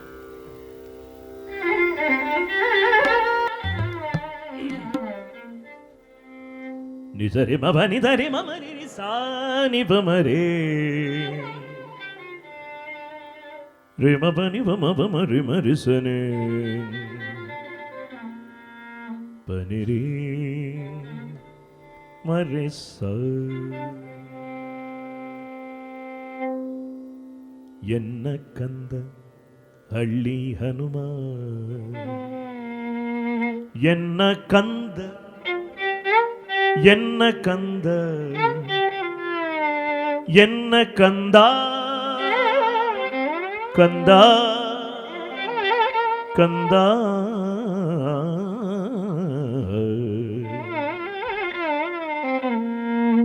ಎನ್ನ ಕಂದ ಹಳ್ಳಿ ಹನುಮ, ಚೆನ್ನಾಗೈದಾರ ಲಕ್ಷ್ಮಣ ದೇವರು. ಎನ್ನ ಕಂದ ಹಳ್ಳಿ ಹನುಮ, ಚೆನ್ನಾಗೈದಾರ ಲಕ್ಷ್ಮಣ ದೇವರು. ಎನ್ನ ಕಂದ ಹಳ್ಳಿ ಹನುಮ, ಎನ್ನ ಕಂದ ಎನ್ನ ಕಂದ ಹಳ್ಳಿ ಹನುಮ, ಚೆನ್ನಾಗೈದಾರ ಲಕ್ಷ್ಮಣ ದೇವರು. ಎನ್ನ ಕಂದ ಹಳ್ಳಿ ಹನುಮ. ತುಪ್ಪ ಪಂಚಾಮೃತ ಬಂದು ಅಡವಿ ಗಡ್ಡೆಗಳಿಂದು, ತುಪ್ಪ ಪಂಚಾಮೃತ ಬಂದು ಅಡವಿ ಗಡ್ಡೆಗಳಿಂದು, ಕರ್ಪೂರ ವೀಳ್ಯವು ಅಂದು ಕುರುಕು ಇಂದು, ಸುಪ್ಪತ್ತಿಗೆ ಮಂಚ ಬಂದೋ ಹುಲ್ಲು ಹಾಸಿಗೆ ಇಂದು, ಸುಪ್ಪತ್ತಿಗೆ ಮಂಚ ಬಂದು ಹುಲ್ಲು ಹಾಸಿಗೆ ಇಂದು, ಶ್ರೀಪತಿ ರಾಘವ ಕ್ಷೇಮದೈಲೈದಾರೆ, ಶ್ರೀಪತಿ ರಾಘವ ಕ್ಷೇಮದೈಲೈದಾರೆ. ಎನ್ನ ಕಂದ ಹಳ್ಳಿ ಹನುಮ, ಎನ್ನ ಕಂದ ಹಳ್ಳಿ ಹನುಮ, ಚೆನ್ನಾಗೈದಾರ ಲಕ್ಷ್ಮಣ ದೇವರು.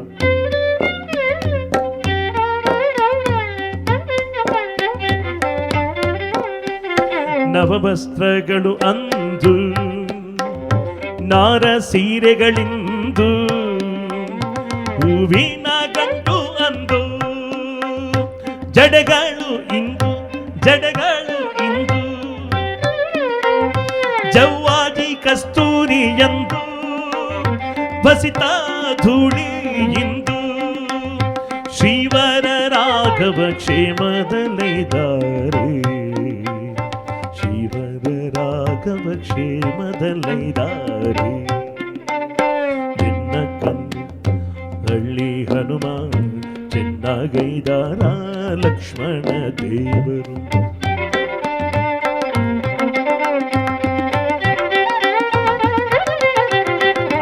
ಕನಕ ರಥಗಳು ಅಂದು ಕಾಲ ನಡಿಗೆ ಇಂದು, ಕನಕರಥಗಳಂದು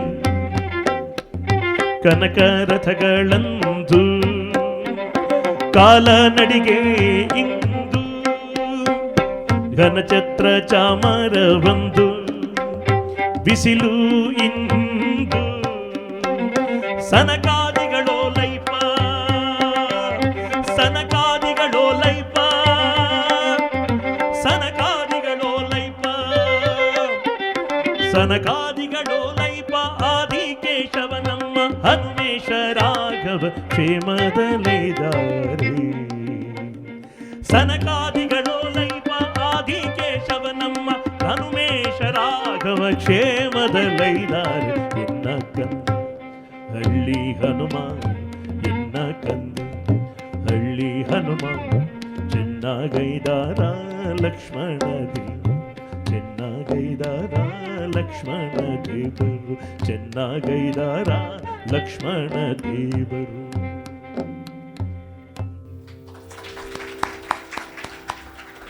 ಕನಕದಾಸರನ್ನು ತುಂಬ ಆಕರ್ಷಣೆ ಮಾಡಿದಂಥ ದೇವರು ಆಂಜನೇಯ ಹನುಮ. ಅವರು ಹನುಮನನ್ನು ಕಂಡ ಹಾಗೆ ಬೇರೆ ದಾಸರು ಕಾಣಲಿಲ್ಲ ಅಂತ ಅನಿಸುತ್ತೆ. ಹನುಮಂತ ದೊಡ್ಡವನಲ್ಲ ಅವರಿಗೆ, ತಮ್ಮ ಊರಿನ ಹಳ್ಳಿ ಹುಡುಗ ಅವನು, ತಮ್ಮ ಊರವನೇ, ತಮ್ಮ ಹಳ್ಳಿಯವನೇ, ಅಂತರಂಗದ ಆತ್ಮೀಯ ಗೆಳೆಯ ಅವನು. ಆ ಹಾಡನ್ನು ಗಮನಿಸಬೇಕು, ಎಷ್ಟು ಅದ್ಭುತವಾಗಿದೆ ಹಾಡು ಅಂದರೆ, ಆಕೆ ಕೇಳ್ತಾಳೆ, ಎನ್ನ ಕಂದ ಹಳ್ಳಿಯ ಹನುಮ ಚೆನ್ನಾಗೈದಾರ ಲಕ್ಷ್ಮಣ ದೇವರು. ಎರಡನೇ ಸಾಲು ಮಾತ್ರ ಯಾವಾಗಲೂ ಒಂದು ಪದ್ಯಕ್ಕೆ ಒಂದು ಭರತವಾಕ್ಯ ಅಂತಿರಬೇಕು, ಮುಖ್ಯವಾದಂಥದ್ದು ಬೀಜ ಅದು ಈ ಸಾಲು, ಇದೊಂದೇ ಸಾಲು ಸಾಕು ಇಡೀ ಹಾಡು ಹೇಳೋದಕ್ಕೆ. ಚೆನ್ನಾಗೈದಾರ ಲಕ್ಷ್ಮಣ ದೇವರು. ಸೀತೆ ಕೇಳಬೇಕಾಗಿದ್ದು ರಾಮ ಹೇಗಿದ್ದಾನೆ ಅಂತ. ರಾಮ ಹೇಗಿದ್ದಾನೆ ಅಂತ ಕೇಳೋದು ಹೇಗೆ? ಮೊದಲನೇ ಸಲ ಆಂಜನೇಯ ನೋಡಿದ್ದಾಳೆ, ಅಪರಿಚಿತ. ಒಂದೇ ಸಲ ಅಯ್ಯೋ ಗಂಡ ಹೇಗಿದ್ದಾನೆ ಅಂತ ಕೇಳೋದು ಅದು ಸಂಸ್ಕೃತಿ ಅಲ್ಲ ಅಂತ ಆಕೆದು. ಸೀತೆ ನಮ್ಮ ಸಂಸ್ಕೃತಿಯ ಮೂಲ ಶಿಖರ, ಮೂಲ ಸಂಸ್ಕೃತಿಯ ಮೂಲ ಅದು.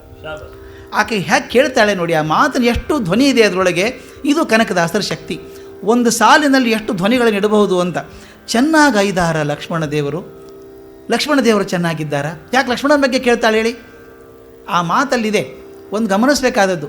ಆಕೆ ಮೊಟ್ಟ ಮೊದಲನೇ ಸಲ ಲಕ್ಷ್ಮಣನ ಬಗ್ಗೆ ಕೇಳ್ತಿರೋದು ಯಾವಾಗ? ಆಕೆ ಕಾಡು ಬಿಟ್ಟು ಬಂದ ಮೇಲೆ. ಆಕೆ ಕೊನೆಗೆ ಲಕ್ಷ್ಮಣನ ಹತ್ರ ಜಗಳಾಡಿ ಕಳಿಸಿದ್ದಾಳೆ, ನೆನಪಿರ್ಬೇಕು ತಮಗೆ. ಹೇಳ್ತಾನೆ, ರಾಮನಿಗೆ ಏನೂ ಆಗಲ್ಲ, ಯಾವ ರಾಕ್ಷಸನೂ ಕೊಲ್ಲೋಕೆ ಸಾಧ್ಯ ಇಲ್ಲ, ಅಣ್ಣನ ಚಿಂತೆ ಮಾಡಬೇಡ ಅತ್ತಿಗೆ ಅಂತ 100 ಹೇಳ್ತಾನೆ ಪಾಪ ಅವನು. ಕೊನೆಗೆ ಅವನು ಆಪಾದನೆ ಮಾಡಿಬಿಡ್ತಾಳೆ, ನನ್ನ ಮೇಲೆ ಆಸೆ ಇಟ್ಕೊಂಡಿದ್ಯಾ ನೀನು, ಅದಕ್ಕೆ ಹಿಂಗೆ ಮಾಡ್ತಾ ಇದ್ದೀಯಾ ನೀನು ಅಂತ ಹೇಳಿ, ಹೋಗಿ ನೀನು ರಾಮನ ಹುಡ್ಕೊಂಬ ಅಂತ ಹೊರಟ ಮಾತು ಹೇಳಿದಾಗ ದುಃಖದಿಂದ ಲಕ್ಷ್ಮಣ ರಾಮ 3 ಗೆರೆಗಳನ್ನು ಹಾಕಿ ಹೋದ ಅಂತ ಕತೆ ಬರ್ತದೆ. ಕೊನೆ ಬಾರಿ ಆಕೆ ಲಕ್ಷ್ಮಣನನ್ನು ಭೇಟಿಯಾದಾಗ ಅವನ ಆಪಾದನೆ ಮಾಡಿದ್ಲು, ಚೆನ್ನಾಗಿ ಬೈದು ಕಳಿಸಿದ್ದಾಳೆ. ಆಮೇಲೆ ನೋಡಿಲ್ಲ ಲಕ್ಷ್ಮಣನ. ಅದೊಂದು ಮನಸ್ಸಲ್ಲಿ ಒಂದು ತುಡ್ತಾ ಇದೆ, ಹೇಗಿದ್ದಾನೆ ಲಕ್ಷ್ಮಣ, ಯಾರು ಮನಸ್ಸು ನೋವು ಮಾಡಿದ್ದೇವೋ ಅವ್ರು ಹೇಗಿದ್ದಾರೆ ಅಂತ ಕೇಳೋದು ಮೊದಲೇದು ಒಂದು ಅರ್ಥ. ಇನ್ನೊಂದು ಅರ್ಥ, ಲಕ್ಷ್ಮಣ ದೇವರು ಚೆನ್ನಾಗಿದ್ದರೆ ರಾಮ ಚೆನ್ನಾಗೇ ಇರ್ತಾನೆ. ನನ್ನ ಮೈದನ ಚೆನ್ನಾಗಿದ್ದರೆ ಬಿಡ್ತಾನೆ, ಅವನು ಕಾಪಾಡಕ್ಕೆ ನಿಂತಿದ್ದಾನೆ ಅಲ್ಲಿ, ಅವನು ಬಂದಿದ್ದೆ ಅದಕ್ಕೆ. ಲಕ್ಷ್ಮಣ ದೇವರು ಚೆನ್ನಾಗಿದ್ದರೆ ನನ್ನ ಗಂಡ ಚೆನ್ನಾಗಿದ್ದಾನೆ ಅಂತ ಒಂದಾಯಿತು. ಲಕ್ಷ್ಮಣನ ದೇವರು ರಾಮ, ಅವನು ನನ್ನ ರಾಮನೂ ಹೌದು, ನನ್ನ ದೇವರು ಹೌದು. ಅವನು ಮಾತಲ್ಲಿ ಹೇಗಿದೆ ನೋಡಿ, ಲಕ್ಷ್ಮಣನ ದೇವರು ಅಂತ ಅರ್ಥ ಆಗಬೇಕು. ಲಕ್ಷ್ಮಣನ ದೇವರು ಅಂದರೆ ರಾಮಚಂದ್ರ ಹೇಗಿದ್ದಾನೆ ಅಂತ ಕೇಳೋದು ಅಸಹ್ಯ. ಅದು ಗಂಡಂದ್ರೆ ಹೆಸರು ಹೇಳ್ತಿರ್ಲಿಲ್ಲ ಅವಾಗ, ಹಾಯ್ ಕಮ್ ಹಿಯರ್ ಅಂತಿರಲಿಲ್ಲ. ಆಗ ಅವ್ರೇನು ಮಾಡಿ ಕೇಳೋದು ಹೇಗೆ? ಅದಕ್ಕೆ ಲಕ್ಷ್ಮಣ ದೇವರು ಹೇಗಿದ್ದಾನೆ ಅಂದರೆ ಲಕ್ಷ್ಮಣನ ದೇವರಾದಂಥ ರಾಮಚಂದ್ರ ಹೇಗಿದ್ದಾನೆ ಅಂತೂ ಅರ್ಥ ಆಗಿರಬೇಕು, ಲಕ್ಷ್ಮಣ ದೇವರು ಹೇಗಿದ್ದಾರೆ ಅಂತ ಅರ್ಥ ಆಗಿರಬೇಕು. ನೋಡಿ ಎಷ್ಟು ಅರ್ಥ ಇದೆ. ಲಕ್ಷ್ಮಣ ದೇವರು, ಲಕ್ಷ್ಮಣ ಮತ್ತು ದೇವರು, ಗಂಡ ದೇವರು, ಲಕ್ಷ್ಮಣ ಹೇಗಿದ್ದಾನೆ, ದೇವರು ಹೇಗಿದ್ದಾನೆ, ಎಲ್ಲವುಗಳನ್ನು ಧ್ವನಿಗಳನ್ನು ಒಂದು ಸಾಲಲ್ಲಿ ಸೇರಿಸ್ಬಿಡ್ತಾರಲ್ಲ. ಮುಂದೆ ಮಾತುಗಳನ್ನು ಹೇಳ್ತಾ ಹೋಗ್ತಾರೆ, ಗಮನಿಸಬೇಕಾದದ್ದು. ಮುಂದಿನ 3 ಮಾತು ಬರೀ ಆಂಜನೇಯ ಹೇಳುವಂಥದ್ದು. ಒಂದು ಸಲ ಪೂರ್ತಿ ಹಾಡ್ಬಿಡಿ ಸರ್, ಅರ್ಥ ಹೇಳ್ಕೊಂಡು ಹೋಗ್ಬಿಡ್ತೇನೆ. ತುಪ್ಪ ಪಂಚಾಮೃತ ಬಂದು ಅಡವಿ ಗಡ್ಡೆಗಳಿಂದು ಕರ್ಪೂರ ವೀಳ್ಯವು ಅಂದು ಗುರುಗೂ ಇಂದು ಸುಪ್ಪತ್ತಿಗೆ ಮಂಚ ಒಂದು ಹುಲ್ಲು ಹಾಸಿಗೆ ಇಂದು ಶ್ರೀಪತಿ ರಾಘವ ಕ್ಷೇಮದಲ್ಲಿದ್ದಾರೆ. ನವವಸ್ತ್ರಗಳು ಅಂದು ನಾರ ಸೀರೆಗಳಿಂದು ಹೂವಿನ ಗಂಟು ಅಂದು ಜಡೆಗಳು ಇಂದು ಜವ್ವಾಜಿ ಕಸ್ತೂರಿ ಬಸಿತ ದುಡಿ ಇಂದು ಶ್ರೀವರ ರಾಘವ ಕ್ಷೇಮದಲ್ಲಿದ್ದಾರೆ. ಶ್ರೀವರ ರಾಘವ ಕ್ಷೇಮದಲ್ಲಿದ್ದಾರೆ. ಕನಕರಥಗಳು ಅಂದು ಕಾಲನಡಿಗೆ ಇಂದು ಘನಛತ್ರ ಚಾಮರ ಬಂದು ಬಿಸಿಲು ಇಂದು ಸನಕಾದಿಗಳೋಲೈಪ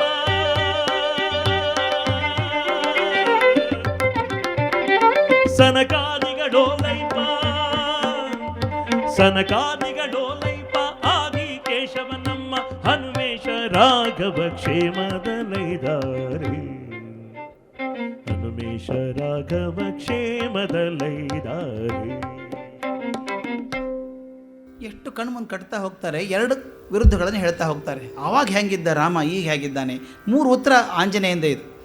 ತುಪ್ಪ ಪಂಚಾಮೃತ ಅಂದು ಅರಮನೆ ತುಂಬ ಸಂಭ್ರಮ ಆಯಿತು. ತುಪ್ಪ ಪಂಚಾಮೃತ ಆಯಿತು. ಅಡವಿ ಗಡ್ಡೆಗಳೆಂದು ಏನೂ ಪ್ರಯೋಜನ ಇಲ್ಲ. ಆಕೆ ಮನಸ್ಸು ನೋವಾಗಿರ್ಬೇಕಲ್ಲ ಹೇಳಬೇಕಾದ್ರೆ, ಅಷ್ಟು ಚೆನ್ನಾಗಿದ್ದ ಈಗ ಹಿಂಗಿದ್ದಾನೆ ಅಂತ. ಕರ್ಪೂರ ವೀಳ್ಯ ಅಂದು, ಕರ್ಪೂರ ವೀಳ್ಯ ಅವತ್ತು ಸಿಗ್ತಾ ಇತ್ತು. ಕುರುಕು ಇಂದು ಯಾವುದೋ ಗಡ್ಡೆ ಗೆಣಸು ರಸ್ತೆಯಲ್ಲಿ ಸಿಕ್ಕಂತ ತಿಂತಾನೆ ಪಾಪ. ಸುಪ್ಪತ್ತಿಗೆ ಮಂಚ ಅಂದು, ನಯವಾದ ಸುಪ್ಪತ್ತಿಗೆ ಅವತ್ತಿತ್ತು, ಇವತ್ತು ಹುಲ್ಲು ಹಾಸಿಗೆ ಇಂದು. ಸಂತೋಷ ಆಗತ್ತಾ ಸೀತೆ ಕೇಳಿದಾಗ. ಆದರೆ ಕೊನೆ ಮಾತು ನೋಡಿ, ಶ್ರೀಪತಿ ರಾಘವ ಕ್ಷೇಮದಲ್ಲ ಇದ್ದಾರೆ. ಇಷ್ಟಾದರೂ ಶ್ರೀಪತಿಯಾದಂಥ ರಾಘವ ಈ ಮಾತನ್ನು ಗಮನಿಸಬೇಕು. ಬರೀ ರಾಘವ ಅಂದಿಲ್ಲ ಆತ, ಶ್ರೀಪತಿ ರಾಘವ. ರಾಘವ ಅಂದರೆ ಲಕ್ಷ್ಮಣನು ರಾಘವನೇ ಆಗ್ತಾನೆ. ರಘುಕುಲದಲ್ಲಿ ಬಂದಂಥವನು ರಾಘವ, ಅವನು ಲಕ್ಷ್ಮಣನೇ. ಅದಕ್ಕೆ ಸರಿ ಆಗಲಿ ಅಂಥೇಳಿ ಶ್ರೀಪತಿ, ಶ್ರೀಗೆ ಒಡೆಯನಾದಂಥವನಿದ್ದವನಲ್ಲ ರಾಘವ, ಅವನು ಕ್ಷೇಮದಲ್ಲಿದ್ದಾನೆ. ಆಕೆ ಕೇಳಿದ್ದೇನು, ಲಕ್ಷ್ಮಣ ಹೇಗಿದ್ದಾನೆ ಅಂತ ಕೇಳಿದ್ದು. ಇವನಿಗೆ ಅರ್ಥ ಆಯಿತು, ಆಕೆಗೆ ಬೇಕಾದದ್ದು ರಾಮ. ಆಂಜನೇಯನ ಬುದ್ಧಿ ಶಕ್ತಿ ಹೇಗಿದೆ ನೋಡಿ. ಆಕೆ ಲಕ್ಷ್ಮಣ ದೇವರು ಹೇಗಿದ್ದಾರೆ ಅಂತ ಕೇಳಿದರೆ ಆತ ಉತ್ತರ ಕೊಡೋದು 3 ಸೋಲಲ್ಲಿ ರಾಮ ಚೆನ್ನಾಗಿದ್ದಾನೆ. ಶ್ರೀಪತಿ ರಾಘವ ಕ್ಷೇಮದಲ್ಲ ಇದ್ದಾರೆ. ನವವಸ್ತ್ರಗಳಂದು, ದಿನ ಹೊಸ ಹೊಸ ಬಟ್ಟೆ ಹಾಕೋತಾ ಇದ್ದ. ನಾರು ಸೀರೆಗಳೆಂದು ವಲ್ಕಲ ಇವತ್ತು. ಹೂವಿನ ಗಂಟು, ಹೂ ಹಾಕೋತಿದ್ರಲ್ಲ ಮನೆಗೆ, ಈಗ ಜಡೆಗಳು, ಕೂದಲೆಲ್ಲ ಗಂಟಾಗಿ ಜಡೆ ಆಗಿಬಿಟ್ಟಿದೆ. ಜವ್ವಾಜಿ ಕಸ್ತೂರಿ ಒಂದು ಪುನುಗು, ಸುಗಂಧ ದ್ರವ್ಯಗಳು ಅವತ್ತಿತ್ತು. ಭಸಿತ ಧೂಳು, ಬರೀ ಭಸ್ಮ ಧೂಳು ಇವತ್ತಾಗಿದೆ. ಇಷ್ಟಾದರೂ ಶ್ರೀವರ ರಾಘವ, ಶ್ರೀ ಯಜಮಾನನಾದಂಥ ರಾಘವ ಕ್ಷೇಮದಲ್ಲಿದ್ದಾನೆ. ಕೊನೆ ಮಾತು ಮುಖ್ಯ. ಕನಕ ರಥಗಳಂದು, ಬಂಗಾರದ ರಥದಲ್ಲಿ ಹೋಗ್ತಾ ಇದ್ದ ಶ್ರೀರಾಮಚಂದ್ರ, ಇವತ್ತು ಕಾಲು ನಡಿಗೆ ಎಂದು. ಘನಛತ್ರ ಚಾಮರ ಅಂದು ಬಿಸಿಲು ಎಂದು. ಹೊರಗೆ ಹೋದರೆ ಬಿಳಿ ಕೊಡೆ ಹಿಡ್ಕೊಂಡು ಬರ್ತಾಯಿದ್ರು ಚಕ್ರವರ್ತಿಗೆ ಬೇಕಾದಂಥದ್ದು. ಬಿಸಿಲು ನಡ್ಕೊಂಡು ಹೋಗಬೇಕು. ಸನಕಾದಿಗಳೋಲೈಪ, ಸನಕಾದಿಗಳು ಎಲ್ಲಿಂದ ವದ್ಯನಾಗಿರುವಂಥ ಅವರು ನಮಸ್ಕಾರ ಮಾಡ್ತಾ ಇದ್ದಾರಲ್ಲ ಅಂಥ ಆದಿಕೇಶವ ನಮ್ಮ ಹನುಮೇಶ ರಾಘವ. ಈ ಮಾತನ್ನು ಗಮನಿಸಬೇಕು. ಕಡೆ ಸಾಲು ಭಾಳ ಮುಖ್ಯ. ಹನುಮೇಶ ರಾಘವ, ಹನುಮನ ಒಡೆಯನಾದಂಥ ರಾಘವ ಕ್ಷೇಮದಲ್ಲಿದ್ದಾನೆ ಅಂತ. ಮೊದಲು ಶ್ರೀಪತಿ ರಾಘವ, ಶ್ರೀವರ ರಾಘವ ಅಂದವನು ಹನುಮೇಶ ಯಾಕೆ ಹೇಳ್ತಾನೆ ಅಂದರೆ, ಅಮ್ಮ ಬಂದಿದ್ದೇನಲ್ಲ ನಿನ್ನ ಕಡೆಗೆ ನಾನು, ನನ್ನ ದೇವರು ಕೂಡ ಅವನೇ. ಹನುಮೇಶ, ಹನುಮನಿಗೆ ಈಷ್ಟನಾದಂಥವನು ರಾಘವ ಇದ್ದಾನಲ್ಲ, ಕ್ಷೇಮದಲ್ಲಿದ್ದಾನೆ. ನಾನು ಬಂದದ್ದೇ ಸಾಕ್ಷಿ ಅಲ್ವಾ, ನಾನು ಬಂದಿದ್ದೇ ಸಾಕ್ಷಿ. ಯಜಮಾನ ಬಿಟ್ಟು ಹಾಗೆ ಬರ್ತೇನೆ ನಾನು, ಅವನು ಭದ್ರವಾಗಿದ್ದಾನೆ ಅಂತ ಹೇಳಿ ಈ ದಾಸನ ಬಂದಿದ್ದಾನೆ ಇಲ್ಲಿ ಅಂತ ಹೇಳಿ ಎಷ್ಟು ಸುಲಭವಾಗಿ ಮಾತನಾಡಿದ ಹಾಗೆ ಅವತ್ತಿನ ಇವತ್ತಿನ ಚಿತ್ರವನ್ನು ಹೇಳಿ. ಆದರೂ ರಾಮ ಹೇಗಿದ್ದಾನೆ ಅಂದರೆ ಅವನಿಗೆ ಅರಮನೆಯೂ ಒಂದೇನೆ, ಕಾಡು ಒಂದೇನೆ. ಸುಖ ದುಃಖೇ ಸಮಯಕೃತ್ವ ಲಾಭ ಲಾಭವು ಜಯ ಜಯ ಅಂತ ಹೇಳಿದಂಥ ಮನುಷ್ಯ ಸುಖ ದುಃಖದಲ್ಲಿ ಸಮಾನವಾಗಿದ್ದಾನೆ ಅಂತ ಹೇಳಿ ಆ ಹನುಮನ ಮೂಲಕ ಹೇಳಿದಂಥ ಕನಕದಾಸರು ನಮ್ಮ ಪ್ರಣಾಮಗಳಿಗೆ ಅರ್ಹರಾಗಿದ್ದಾರೆ. ಅದು ಹೇಳ್ತಾ ಇವತ್ತಿನ ಮಾತು ಮುಗಿಸೋಣ. ನಾಳೆಗೆ ಸಮಾಜ ಸುಧಾರಣೆಯಲ್ಲಿ ದಾಸರ ಕೆಲವು ಪದಗಳನ್ನು ಆರಿಸ್ಕೊಳ್ಳೋಣ. ನಮಸ್ಕಾರ.